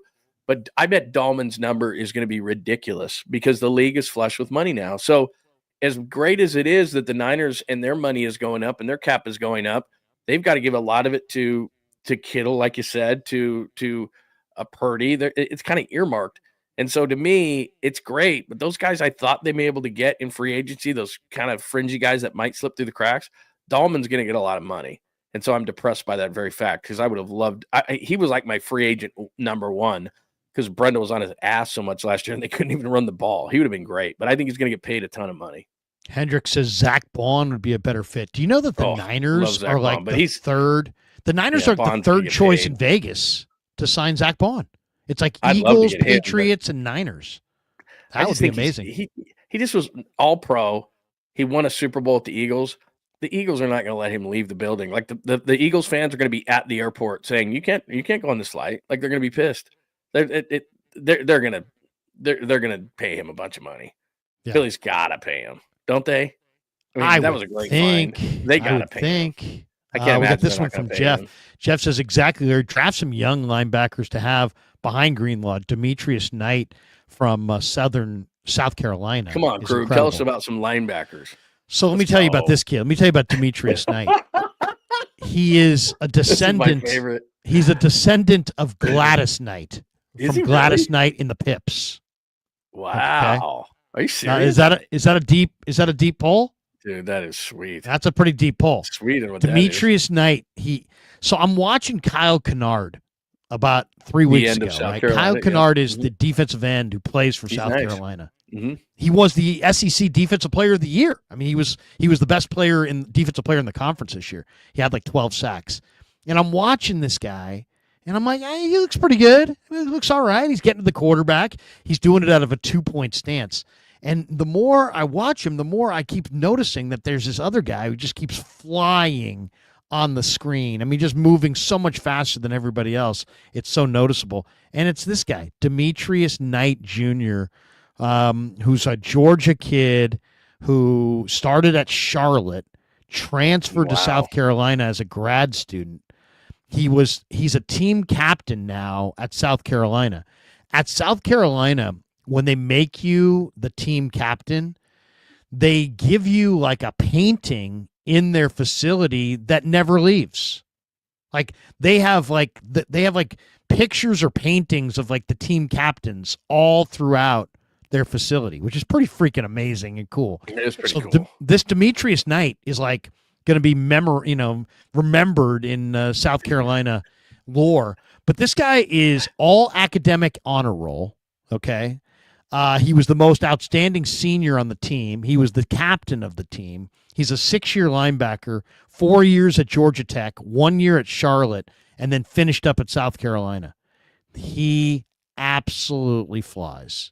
Absolutely flies. He just makes play after play after play after play. He's incredible. The guy's already got a degree in literature, media, and communication from G-Tech. His cousin is 𝐬𝐮𝐬𝐫𝐿, who was an All-American defensive back at Vatech. Talked a lot of pick trash. Overall years ago. 3-time Pro Bowler, 14-year career. He's a distant cousin of Gladys Knight and Aretha Franklin. Come on. I swear. Seriously? Yeah. R-E-S-B-C-T. Very good. Yeah. Very nice. So anyway, Demetrius Knight, probably going to be a 3rd or 4th round pick. He's a linebacker. It's a great linebacker draft, especially after I can't wait for the draft show, 3. You're going to tear it up. This guy's amazing. Just watch him for like a minute, and you'd be like, "Oh, wow, this guy flies around." I love, dude. Your track record with linebackers is good, by the way. Oh yeah, I got the linebacker. I got the linebackers down. I could go all day on the linebackers, but I do want to share one little bit of news today because some things. There's a lot of talk, right? There's NFL rumors, there's Niner rumors, there's a million people that heard a million things, and what does it all amount to? Not a whole lot, right? Not a whole lot. But I have a scouting friend named Tony Pauline, and this guy is legit. He's got legit sources. He's a legit scout. He goes to Mobile. He goes to the Combine in Indy. He's been on the scouting trail for decades. Really sharp guy, and I've had him on many times. Anyway, he now works for a company called sportstalk. Last year, about 3-4 weeks before the draft, out of nowhere, he's like, in his whispers column, he's like, yeah, one of the things I heard is that the 49ers are going to draft 𝐬𝐿𝐫𝐿 in the 4th round. Okay? Very specific, right? They're going to draft 𝐬𝐿𝐫𝐿 in the 4th round, the 49ers. Well, he said the 3rd round. They drafted him in the 4th round. Okay, so they didn't take him in the 3rd round. He was there in the 4th round. They took him. So this guy is super, super keyed in. He came out with a report today that the 49ers really like UCLA defensive end 𝐬𝐿𝐫𝐿 who just was coached. Yeah, who's just coached by KJ Wright in Mobile. He had David Walker. He had all those edge rushers. He basically coached the edge rushers in Mobile, and he was coaching up 𝐬𝐿𝐫𝐿 all week long.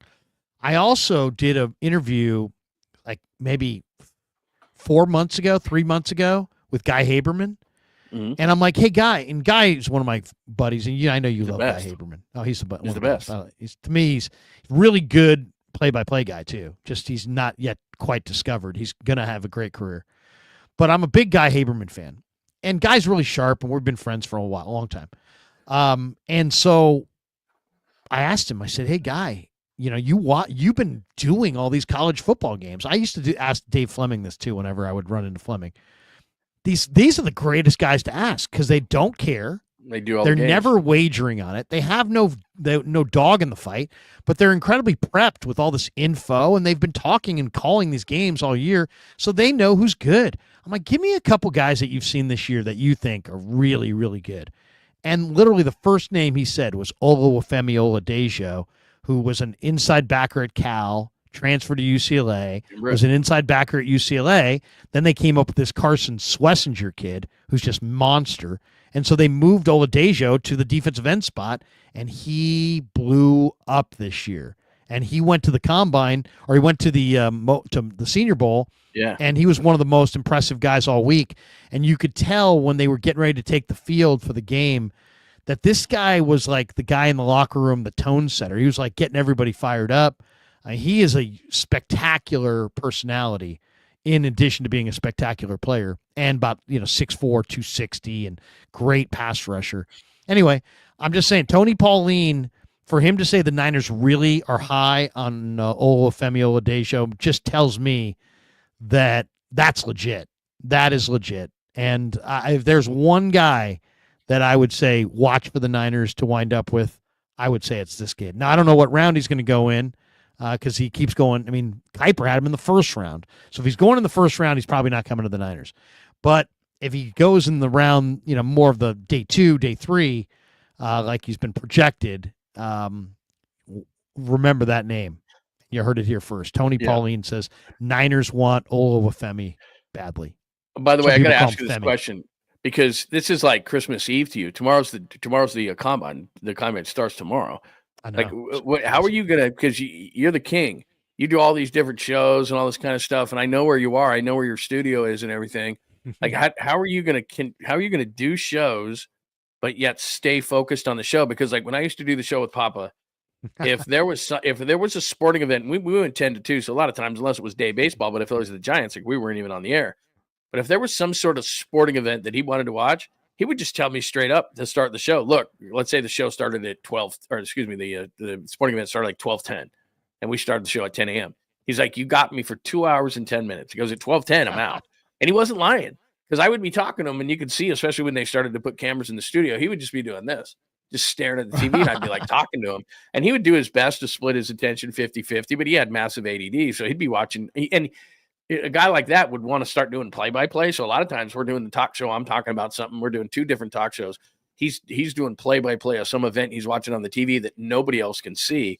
But I know you're a true professional, and maybe you'll DVR the whole thing, because that's really what's great about the draft. You DVR everything. But I know you're going to intricately go through this stuff. So how is it that the combine is going to start in the next couple of days, and you're going to do all the shows that you normally do? How are you going to focus? I need to. Well, that's the thing. Here's the one thing. I do like I just record it, right? I record the whole thing, and then I'm the sad MFer that's like, it's 1:30 in the morning, and my wife comes downstairs and, are you still watching this? Yes, I am. And she doesn't even ask. Now she doesn't even ask. She just looks at me in disgust. But yeah, I do watch it a lot. But I will say this: you can make a lot of mistakes here. If you don't know who the good players are, and then you just start watching the combine, you're like, oh, they need to get this guy, and it's like, no, that guy can't play dead. Well, he's just fast. Here's where they screw up. Really, this is really where they screw up. Is that they watch the film, they know who can play, and then what they do is, these guys all have the answers to the test. So they go to Florida, they go to California, they go to Arizona, they get the minute the season's over. Who cares about whether they finish, any of that kind of stuff? They go straight to some kind of a facility where they work out like madmen, and it's got to be about the 40-yard dash and the Exos shuttle and the or bench whatever in and Scottsdale. all that stuff. Yeah, and they do this for months at a time. So they give them the answers to the test. You know what they should really do at the combine? They shouldn't tell them what they're going to do. You might run the 40, you might not. You might do this one, you might not. Like you don't know, and we're going to have new stuff, and you don't know, because now they know. And so they just train for this stuff, and they're absolute experts at it. They're vertical, all that's all they do. How do you get out of the blocks and run a 40? So these guys know all the answers to the test. So they blow the thing out of the freaking water. Every one of them's Mike Mamula. And so what happens is that they just crush it.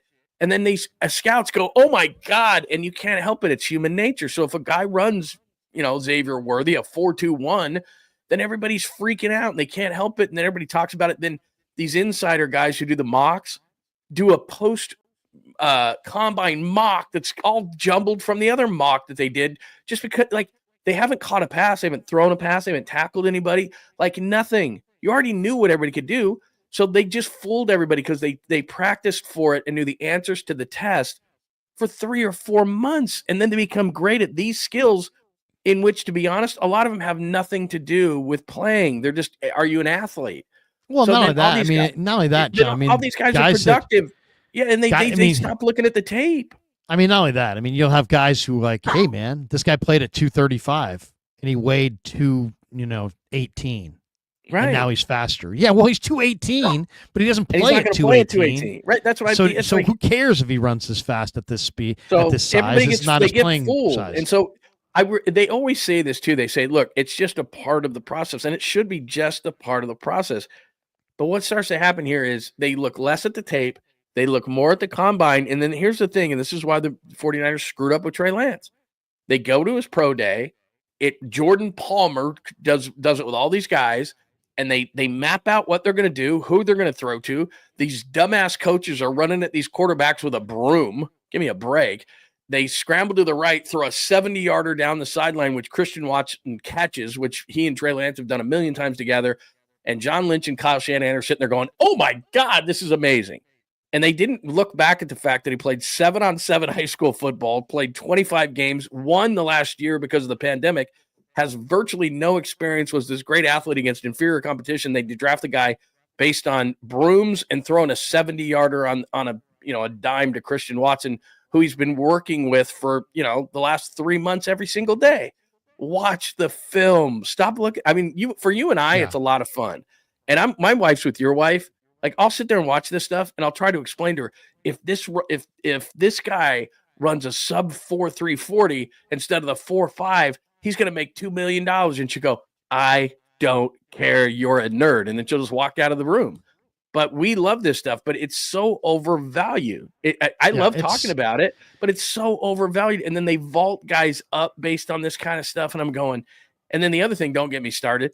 How come the best guys don't work out? If you're the best, Shedeur Sanders, throw the ball.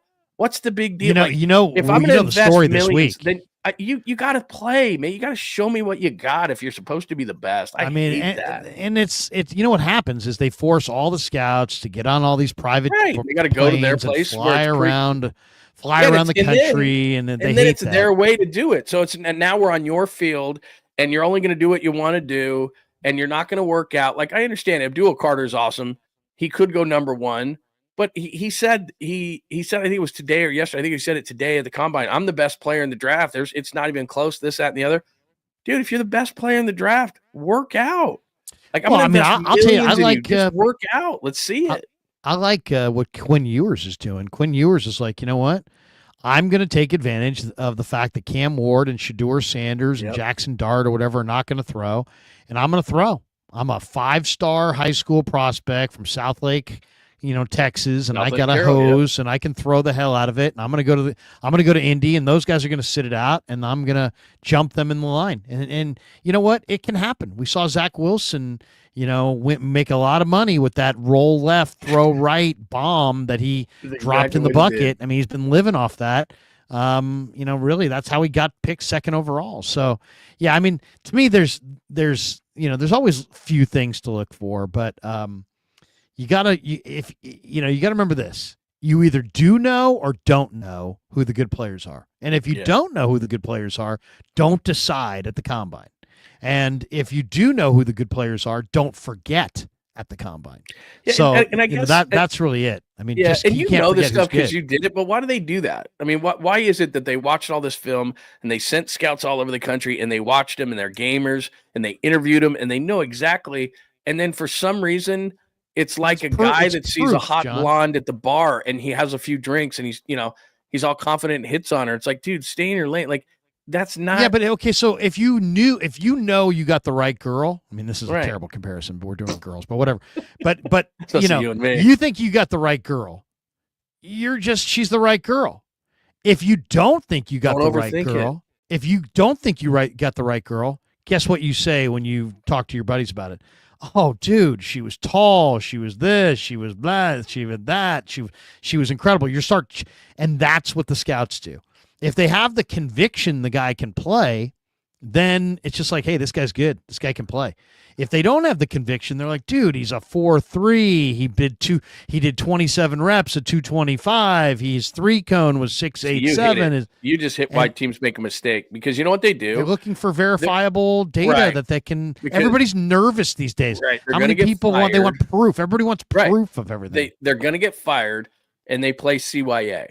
They play cover your ass. And so they think to themselves, I'm going to take the guy that has all their measurables and the edge rusher that's 265, 265 by the book and runs a 4.48, and he's got everything. And therefore, when the owner or somebody comes to me and says, why'd you do that? You say, well, look at the guy. That's his fault, not my fault. That's why Brock gets picked 262, because you can't justify to your owner or your GM to take Brock higher because he has none of the measurables, but you tell your owner he's got the it. He's got the it, and he's got the brains, and they're going, I can't see that. He's not 6'5", 230. You can't draft him in the first round. That's why they get hurt. And that's why in the subsequent rounds, why teams kind of throw that away a little bit, and they start to go back to their board and go back to their tape, and they draft good players, and all of a sudden, oh my God, you did so much better. I just think, especially in the first round, teams get so enamored with height, weight, speed, like the old Al Davis thing, height, weight, speed, height, weight, speed, height, weight, speed. And they fall in love with these people like they're supermodels, and they draft them so that they can cover their ass and say, well, I drafted him. I mean, look at the guy. He looks like, he looks like Tarzan I can tell you a great story that's absolutely true. My buddy, who I scouted with in the Canadian League, was scouting he worked on Joe Bugle's staff with the Raiders, right? And so he knew he had a bunch of things he had to do as far as film obligations, because he was doing a lot of film work for Al. And he was in their front office at the time, the Raider front office. And so he said to me, he's like, oh man, I got so much work to do. He's like, would you come over here, and watch film with me? I trust your opinion. I said, okay, I'll come over. So I'm watching film, and he's like, the old man loves Ricky Dudley. And I said, oh, he sucks. The Ohio State tight end, yep. My first the Raiders took him. I'm like, he absolutely sucks. He's like, that's good. Why do you think so? Why do you have a strong opinion about him? I go, dude, I watched the entire Ohio State-Michigan game. Balls ricocheted off that guy. He was horrible. He was easily the worst player on the field. He can't catch a cold. He's garbage. And he's like, old man loves him. He runs really fast, and he wants to draft him. But he was 6'6", 255. It looked like an Adonis. Like, yeah, I remember the guy. So now it's like late. It's really late. And we're at the Raiders facility in Alameda, and Al Davis comes in. Okay, it's late. I mean, it's like 11 o'clock at night. And he's my friend's like, hey, this is Larry Krueger, and we used to work together in the Canadian League and this and that. So I'm talking to him, and he's like, what are you watching? And I go, I'm watching Ricky Dudley. And he's like, he's an amazing prospect. He starts talking about, and I'm like, well, 10. I go, well, I guess I don't really share that belief. He's like, you said that to don't. Al? Yes. I go, I don't really share that belief. And you should have seen the look on Urbanic's face. It was like, oh my God, you are telling Al Davis that the guy that he loves is no good. And so I could see him lean back in the chair, and he goes, he's like, oh, you don't like him, huh? And I'm like, he just, the biggest game of his year, he was the reason they lost. I mean, he just dropped everything, dropped balls that hit him in the hands. So he can stretch the seam with the best of them, all this stuff. So I'm like, yeah, but he doesn't catch the ball. I go, you're not great if you can't catch, and especially for tight end. I go, I want to. He goes, he's talking to Billy, my friend. He's like, you guys like singles. I like to hit home runs. And I said, well, guess what? I'd rather have a tight end that catches every pass on 3rd and 6 than the tight end that drops 3rd and 6 passes and occasionally can catch a 40-yard ball down the seam. And he gave me a kind of a look like, oh. And sure enough, 3 weeks later, they draft Ricky freaking Dudley. And they drafted I called my buddy and I just draft. I just start laughing. Oh my God, it's like that. It's classic. Yeah, they drafted a 9th. And like I said, I just did the off the top of my head. He was 6'6", 255. My God, there's some bad players in that 96 draft. Lawrence Phillips was taken 6th. Oh, that's a bummer. Oh. But here's the thing: is like Dudley couldn't catch, and it was the biggest game of his year, and he was terrible. The next pick, Willie Anderson, who should be a Hall of Famer, offensive tackle, Cincinnati, picking one pick because that was Al though. Height, weight, speed. Height, weight, speed. Yeah, height, weight, speed. Loved height, weight, speed. 6'6", 255. And the guy, James Jett had more job security than most of the coaches, and he couldn't play dead. I love that term, by the way. He couldn't play dead. I mean, it was like amazing. Term. The guy would, he would miss water if you threw him out of a boat. It was that kind. But yeah. So I don't know how we got on that, but anyway. Yeah. Whatever. Good. Couple last thoughts here. Thoughts. There were a lot of combine rumors this week. Green Bay shopping Jair Alexander. New York Giants have made trading for Matthew Stafford their top priority. Tony Pauline says the Niners, Steelers, and Patriots all are interested in adding Joe Flacco. A lot of talk out of Cincinnati today that Trey Hendrickson, that the Bengals are going to trade Trey Hendrickson if they can't meet his asking price, and they're not going to wait around. Steelers, they say, have interest in a reunion with Javon Hargrave. He could be going back there. Titans are shopping Harold Landry. That came out today. So there were an awful lot of NFL notes for sure from the Combine, and there was even more the other day. But any of those stand out to you, John? Any of those NFL stories intrigue you? Those were the big ones for sure. There's a couple more. The Eagles say they're going to try to make a strong effort to re-sign Zach Bond, but the Niners are after Bond. The Patriots may shop Joe Milton in a trade, according to Greg Bedard, who's very respectable out of that market. Travis Kelce will not retire. He's coming back for another year. The Eagles only want Myles Garrett if they can, as a block to going to the Commanders. Otherwise, they'll pass. But Andrew Berry, the GM of the Browns, says that Myles Garrett ain't going anywhere. That's leverage. He's gone. Commanders have given Jonathan Allen permission to seek a trade. That's interesting. That's an interesting Cowboys are going to say goodbye to Trey Lance and maybe go after Quinn Ewers.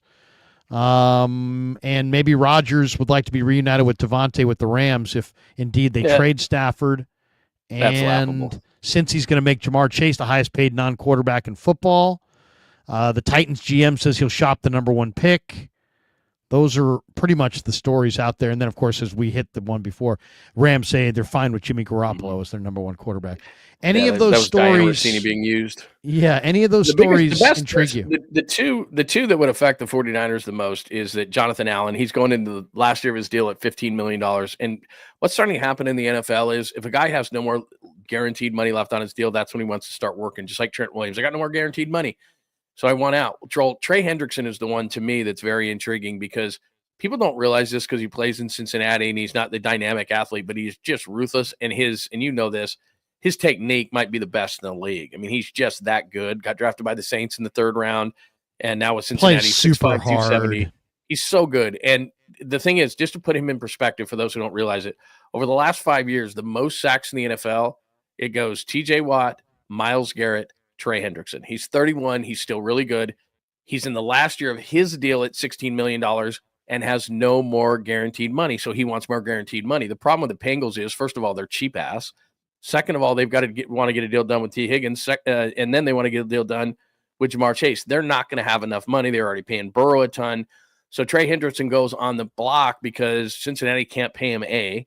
And B, he's got no more guaranteed money, and he's not going to play for the money that he's making because he wants more guaranteed money as a veteran. I don't know if the Niners could get him, but I like Myles Garrett a lot. But Hendrickson would probably be less. and he's almost as good. I know that Myles Garrett is impressive and he's got the muscles upon muscles upon muscles, but if you put Trey Hendrickson, and I wrote a piece about this the other day because I looked at it and saw that he had no money. So they're talking edge rushers, and everybody wants to talk about Myles Garrett, and I get it. And you and I have talked about Myles Garrett a ton of times. But you want somebody across, Khalil Mack's a complete free agent. I understand that at the age of 34. You want somebody who's going to get after the quarterback, and you want relentlessness from both edges. Trey Hendrickson would really help your defense, and he's vastly underrated. 70 sacks over the last 5 years, which is third in the league in that period behind Myles Garrett and TJ Watt. The guy can play big time. He's a big time. Oh yeah. The other kind of interesting nugget today, Walter Nolan, the Niners met with Walter Nolan, and he, I guess, is a Niner fan who grew up rooting for Patrick Willis and Navarro Bowman, and that was very cool. Okay, last question. Right as we're sitting here on the 26th of February, Combine still coming up, starting tomorrow. Got all free agency to go. Draft not till late April. So we're literally, I think it might be literally the draft might be 2 months from today. I think it might be like the 26th of April, something like that. What's your plan for 11? Right now, if I said to you, you can do whatever you want at 11, anything you want. Do you have even the basics of a plan, or are you in full discovery mode still? Boy, they could go in a number of different directions.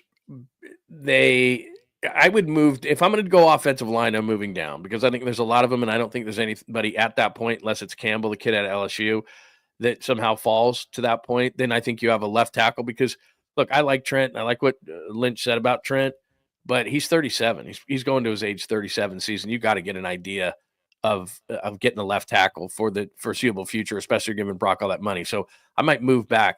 If there's certain defensive linemen, I love Kenneth Grant. I've told you that, and then saw his interview today, and he's awesome. You just mentioned Walter Nolan. I think Walter Nolan's going to be really, really, really good, and so that's why they're meeting with him. So I like that plan. Although I think in free agency, as you said, DJ Jones is out. There's a couple of guys along the defensive line that I might think they might be able to fill holes with. Mike Green, the guy, out of Marshall, he's a little undersized, so I don't love that. And I do get afraid of small school guys, but that guy can really play. So there's a number of different directions. Along the defensive line, I love Grant and Nolan. Along the offensive line, I think there's a couple of guys, but I'm not going guard. I'm not going guard 11. I'm not going guard in the first round. I got to get myself some interior defensive linemen. If I had to, let's say that there were no trade options whatsoever. You couldn't move up, couldn't move down. You're on the clock at 11 and you got to pick somebody. It would to me, it would be between Grant and Walter Nolan. I think they would probably go Nolan just because of the fit. I think he fits better. So I would say that that's where I think they would go given that opportunity. But I do think that they're going to entertain moving down because John Lynch said today in that press conference that they want to stock up on draftable guys.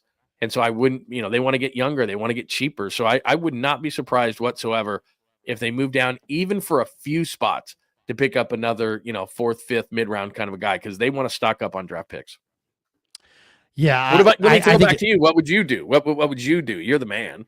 What would you do? Yeah, I mean, here's the thing. Offensive tackles, I know, are hard to find. They're really hard to find. And generally, you got to pick them up high. But I'll tell you, there's a few of them that I really like in this draft that are going to go lower. I like Emory Jones from LSU, and I like Anthony Belton from NC State. And they're projected to go in the 90s. Now it's a little bit of a risk because I don't like a lot of these guys, but I like those two guys quite a bit. And they're going to go in, more like day 2, second or third round. So I would try to play to see if I could go for Emory Jones or Anthony Belton in the third round. But if I was going offensive tackle in the first round, I like Membu from Missouri. Just 6'4", 330, long arms. To me, he never lunges. He's never off balance. I think the Niners you got to get offensive line versatility because that kind of pick. I just don't think I can. Yeah, no, I know. I hear you. We got some people here in the supers here. This one right here, Justin's like, I'm pounding the table for Bama left guard Tyler Booker. He's 325. He's a devastating run blocker. He is a big time difference maker. I mean, you won't have a problem running it inside the 5 if you have Tyler Booker. I'll tell you the guy that really intrigues me at the guard position is Donovan Jackson, who is the Ohio State kid. He's 6'4", he's 300 pounds. He's a guard. But when Josh Simmons went out in the Oregon game with an end-of-the-year injury, they plugged Jackson from guard to left tackle, and he didn't miss a beat. They won the national championship. So I like Donovan Jackson quite a bit. He's a great athlete. He's more of a guard than a tackle, but I really do like him quite a bit. I think he's probably more of a second-round pick than a first-round pick. But I would trade nobody. Yeah, go ahead. I would trade back. I would trade back. I would trade back, and I would either take, if in the 20s, I would go for either Kenneth Grant or Walter Nolan. Some people like Derek Harmon. I like Shamar Stewart from Texas A&M a lot. I think he's a beast. I mean, he's 280, he's super fast. So I would trade back in from 11, maybe once or twice, try to get around 20, and then take either Walter Nolan or Shamar Stewart or Kenneth Grant. That's what I would do. I'll say this though. I did see Tetaroa McMillan at 17, and he's got Luther Burden falling out of the first round. And Luther Burden, I mean, I'm looking at this receiving class, and I don't think the Niners, if the Niners improve their O-line and their D-line, and that's all they improved, I don't think they can win next year because they're not winning with Pearsall, JJ, and Cowing, and no Ayuk, and I don't expect the Ayuk to do much this year. And no Deebo. I mean, you're going to have to get somebody. You're going to have to invest in somebody, either a free agent receiver or a draft receiver. And Luther Burden III, a buddy of mine who scouts for one of the New York franchises, not the Giants, the other one, told me that he thinks Luther Burden III is Malik Neighbors. Now, a lot of people don't believe that because Malik Neighbors went top 10, but let's wait to see what Tetaroa McMillan and Luther Burden run. Because if Tetaroa McMillan at 6'5", 210 runs sub 4.4, he's probably going in the top 15. And then Luther Burden is just a tough. I mean, if you watch Missouri football, this guy is a tough, fast. He's Deebo. It's hitches, it's screens, it's all this short stuff, and he's a run after the catch monster. I'd be very eager to see what he runs. If he runs a slowish 40, maybe he'll go in the second round, as 𝐃𝐨𝐵 says. But I don't see that, man. I think he's going to run a great 40, and I think Burden and McMillan are first-round picks, and I think they're both very good NFL receivers. And I don't love this receiver group. I don't love this receiver group very much. I like Trey Harris. After that, other than that, I don't like most of these receivers. But Burden, Burden's like a super tough East St. Louis kid who's just like, you hit him hard. He's like, is that all you got? I mean, he's like that. He pops up off the surface and is just like, he's like a Steve Smith or something. He is tough. This guy's tough.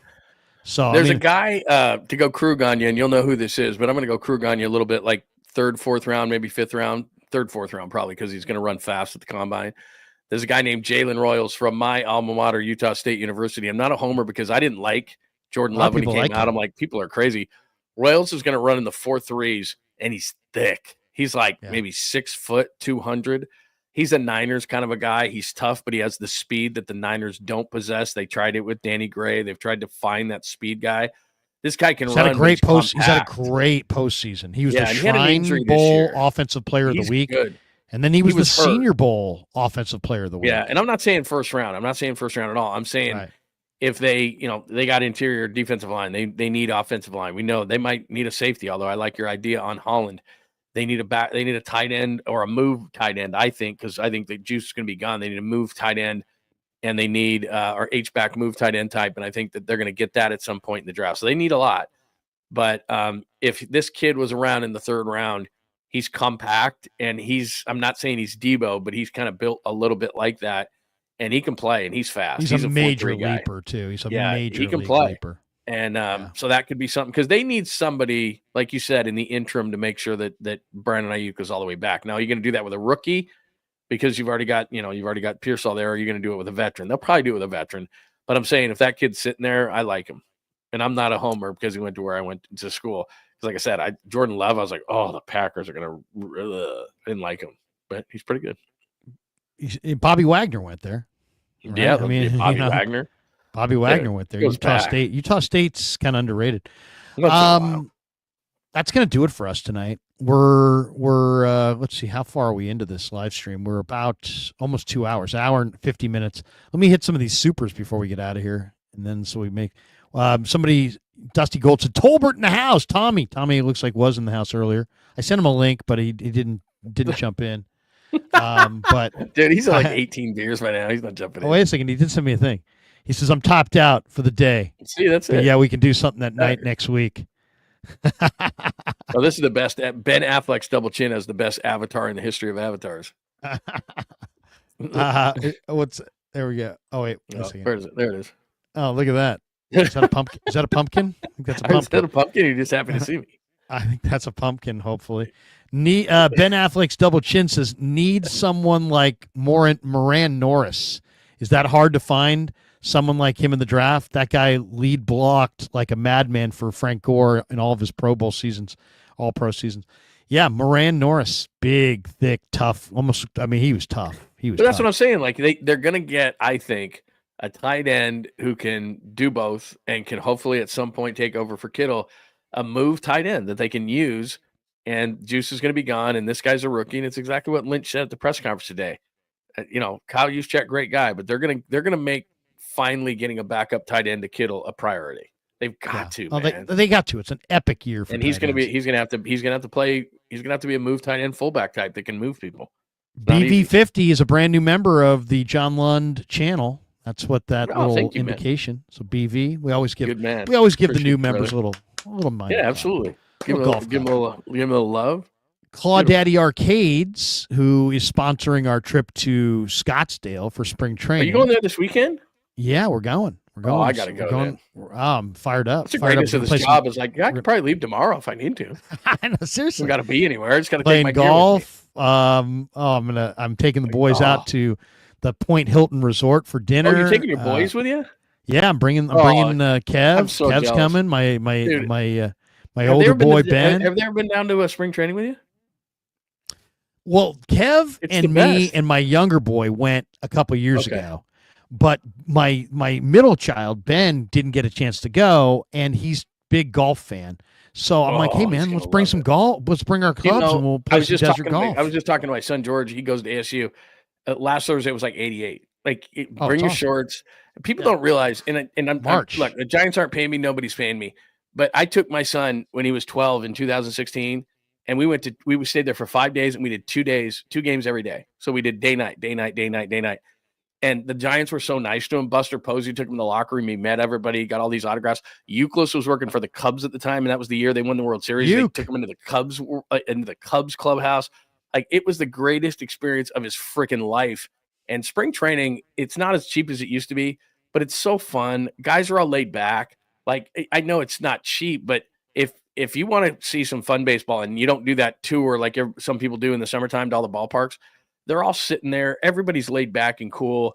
Spring training is awesome to go to. That's cool. You're going this weekend, man. And I know you'll do great shows and everything, but it is so fun to go down there with your kids. It's awesome. My favorite ballpark is the one that the Diamondbacks and the Rockies share in Talking Stick. It's called Salt River Fields. It's nice. And they have a berm that goes from foul line to foul line, and it's about, it seems like 50 yards long, goes all the way from the base of the wall all the way up. I just want to sit in the berm and have a couple tall boys and watch some Giants and maybe sit on the grass. Don't even sit on the grass. In the seat. Sit on the grass. No, I don't want to sit on. I don't want to sit in the seats. Fun, dude. Just gonna sit on the berm and have a couple beers, and then I want to take my kid to play a little desert golf.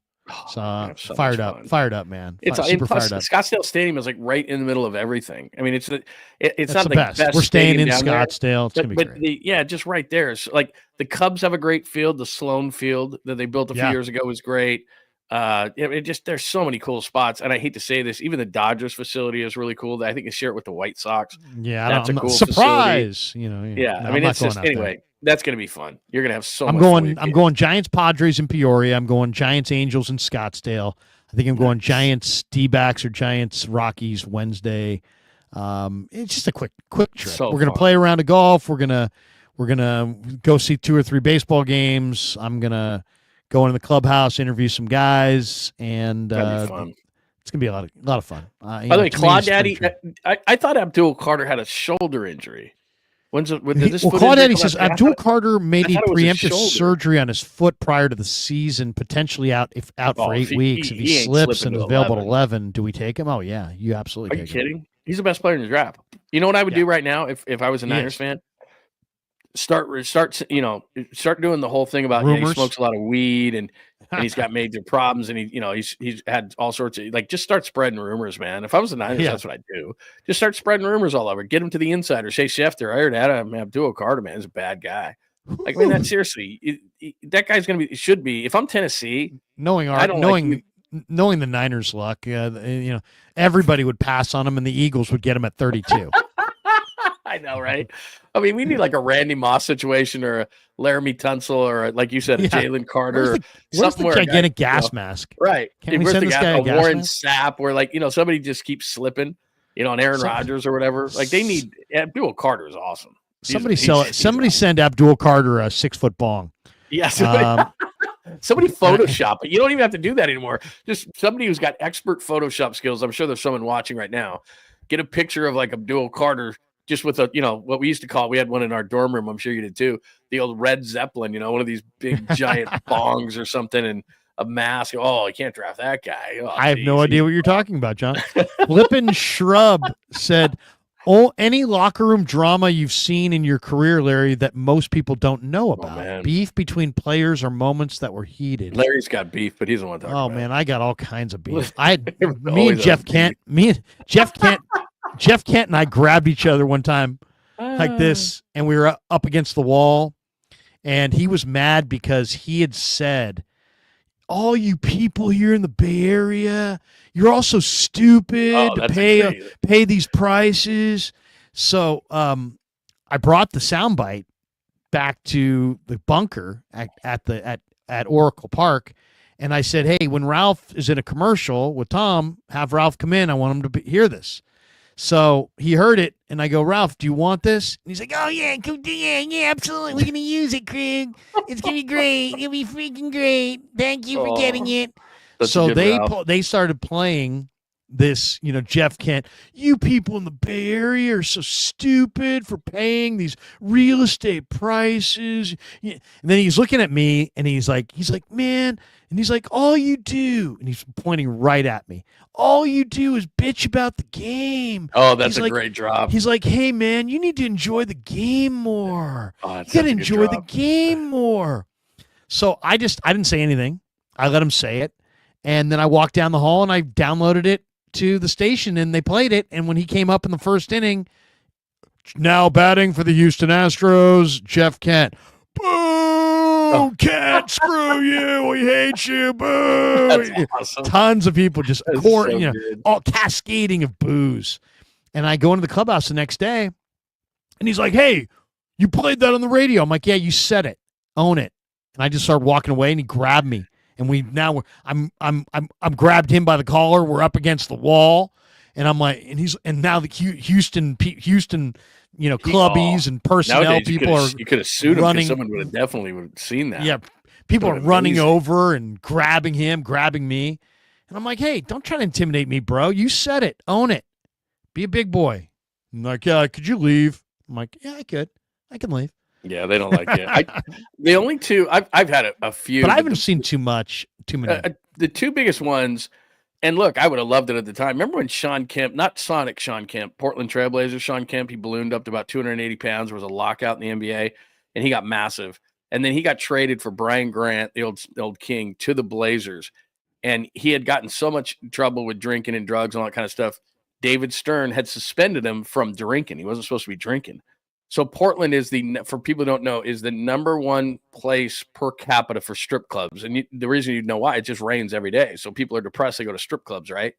So the Blazers used to go to this one strip club all the time. I've been there, by the way. My buddy's a cop in Portland. Yeah, tons of strip clubs. So the Blazers thought nothing of going to those. You'd see Blazers all the time, Blazers players in the strip club. Nobody even really thought about it. So we go in there, and not that I'm a big strip club guy, but so we go in there, and I see over in the corner, Shawn Kemp is making it rain like a mother, and he's got champagne, he's sucking down champagne. So what do me and guys like you and I do? Next day, I didn't confront the guy. The next day on the air, and I was a beat reporter for the Blazers too, and doing a radio show. I go on my radio show in the afternoon, and I'm like, Shawn Kemp, man, was partying, making it rain. He's pouring champagne all over strippers and all that kind of stuff. And I thought he wasn't supposed to be in a bar. I don't think he was supposed to be drinking. I go in then that night into the Blazers locker room. I didn't even see the guy. His massive hand grabs me on the shoulder, spins me around. I fall down. I look back up, and he's going off on me. And the only thing I said to him is, I said, Shawn, you got a lot of money, man. If you want to give me some of your money, go right ahead. And then he kind of walked off. But dude, I've never been more scared. I mean, he's all of 6'11", like at that point with the Blazers, 280 pounds. And I'm thinking to myself, he's going to hit me. It's going to hurt, but I'm going to be rich. Like, that's the only thing that's going through my mind at that point. I never think along those lines. I never do. I really never do. I don't want to. I just want to talk to the guys, and I don't need to ask them why they didn't do this or didn't make a certain play. I definitely don't want to embarrass anybody. I really don't. I just, but I don't know. I haven't had any real issues in the locker room because I don't do those kinds of interviews. I don't go up to people. Most of my interviews start with, "Hey man, where are you from? Tell me a little bit about yourself." I don't go up to guys, "Hey man, you missed a tackle in the fourth quarter.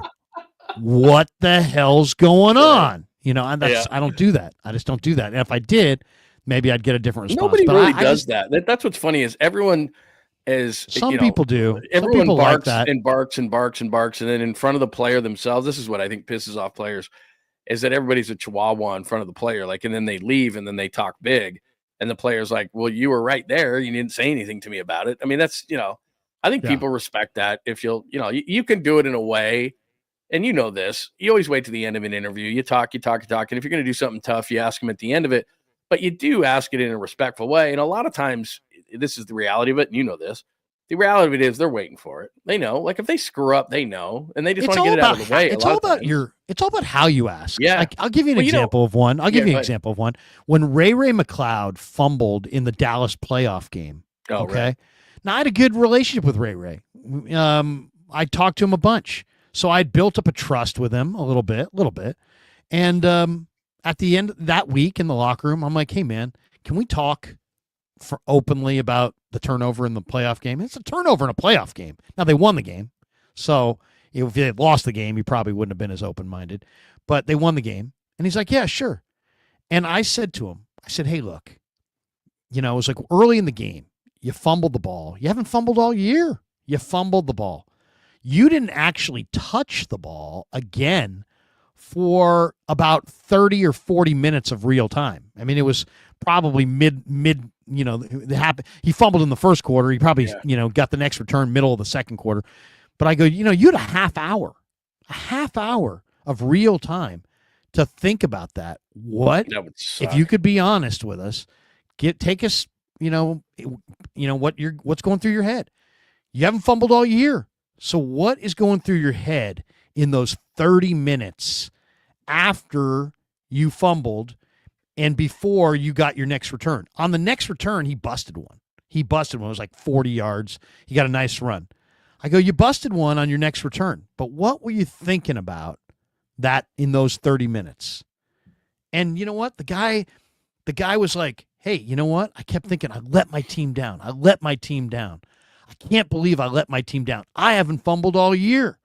I let my team down. Next time I take it, I'm making something happen. When I got the ball, I was intent to make something happen."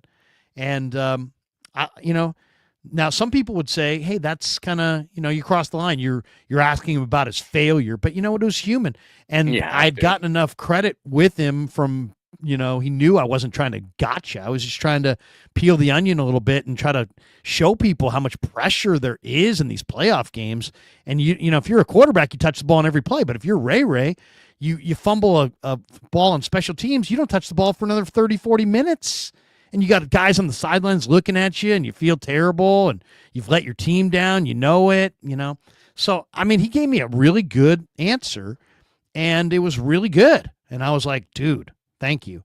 But he's like, he kind of gave me the indication at the end of the interview. He's like, hey man, I kind of know who you are, and I kind of know where you're coming from.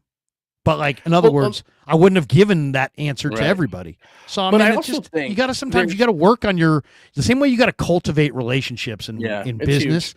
You got to cultivate relationships with the guys in the room. And I don't mean huge. You got to suck up to them, but there's got to be some kind of mutual understanding. A lot of times they want to talk about it, and the reality is that you have to ask these questions. That's your job.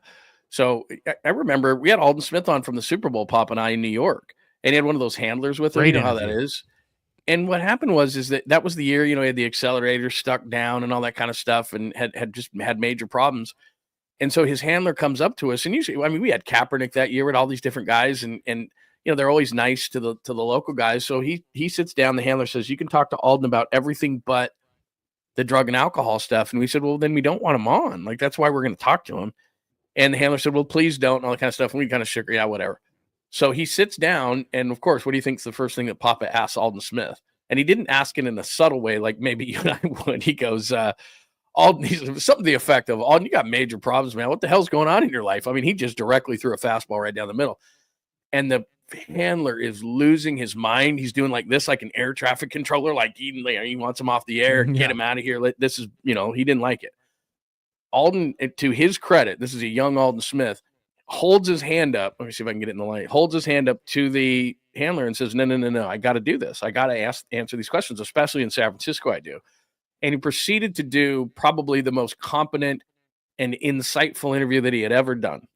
He was clearly sober. I don't know about that night in New York, but he was clearly sober at the time and had an agenda to talk about this because nobody had talked to him about it. Everyone was afraid to approach this big man that had, he had some anger issues.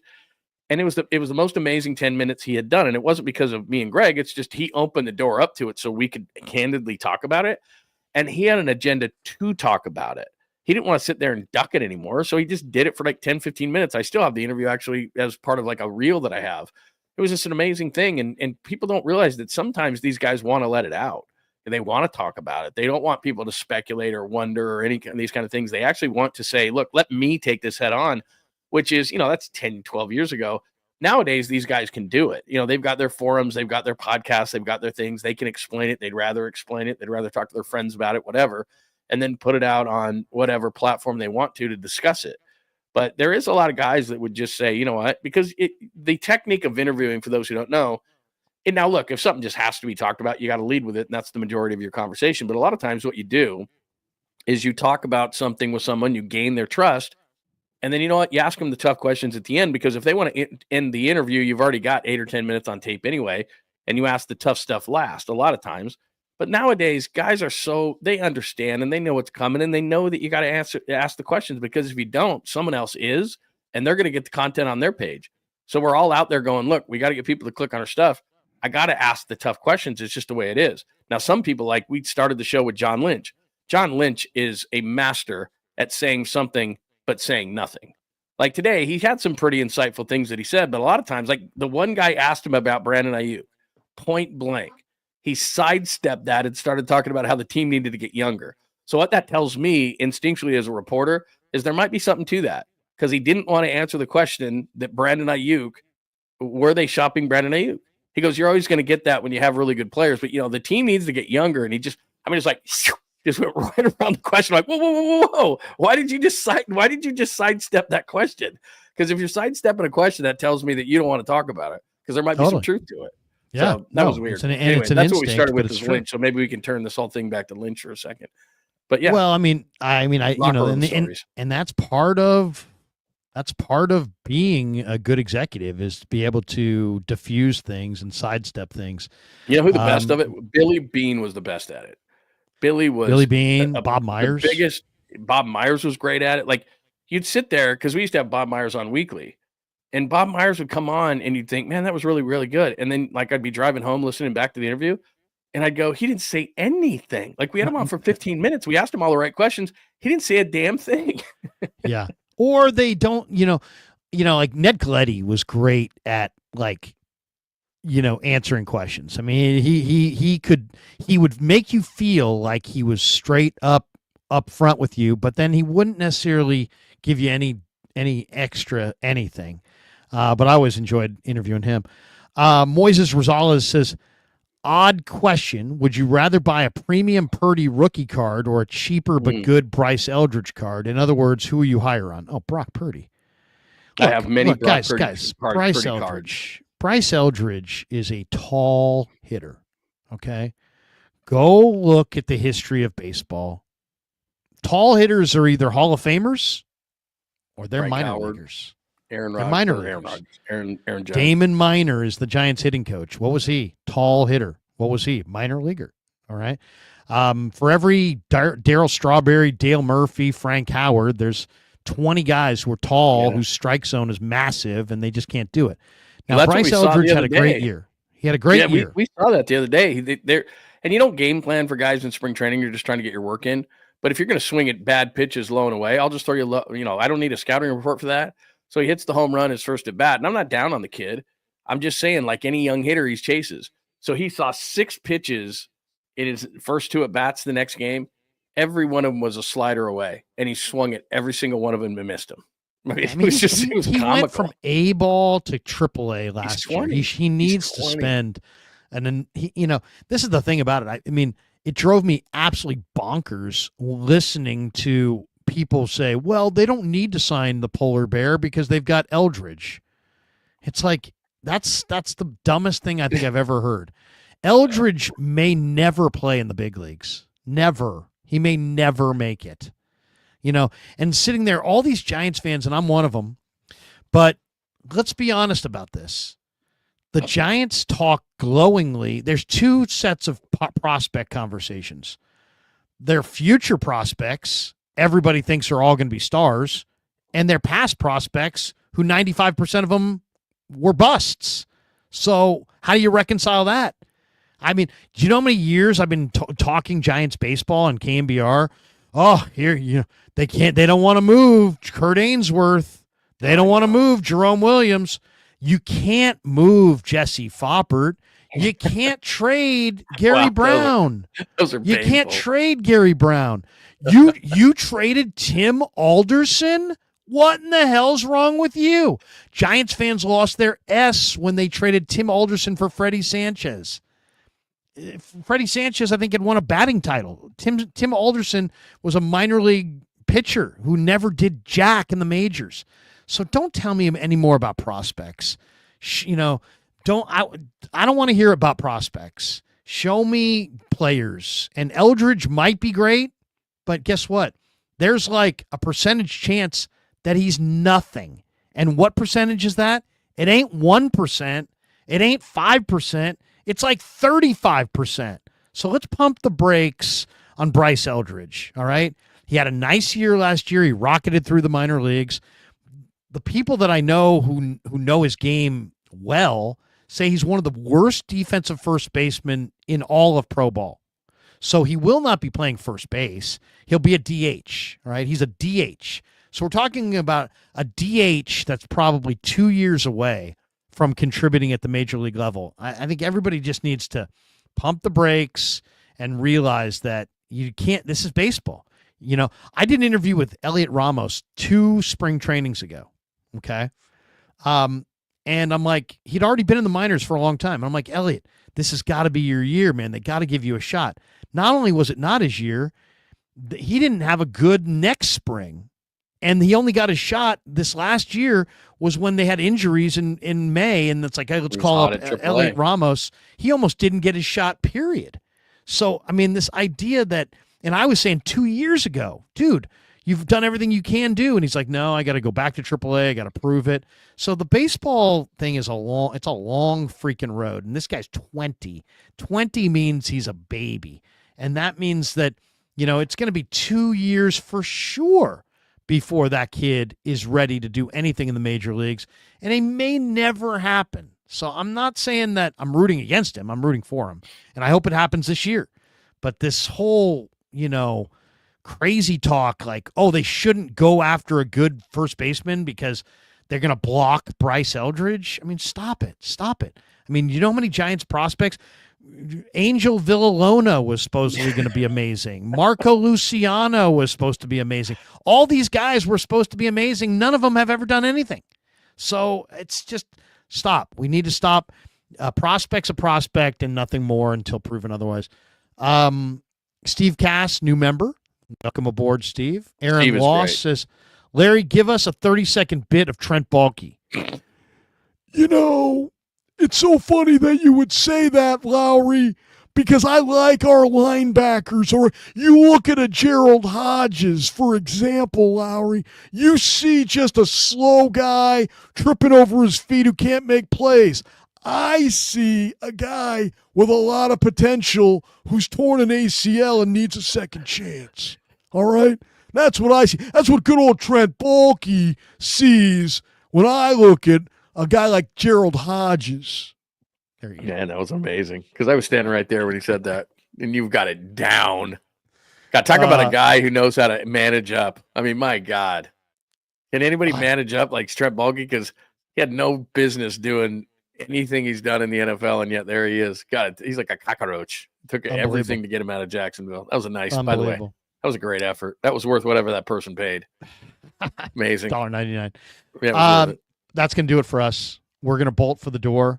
Thanks to Pig and a Pickle for being the title sponsor of the Krueg Show. Thanks to Sharp Corner Sports Cards and Collectibles for being an outstanding sponsor.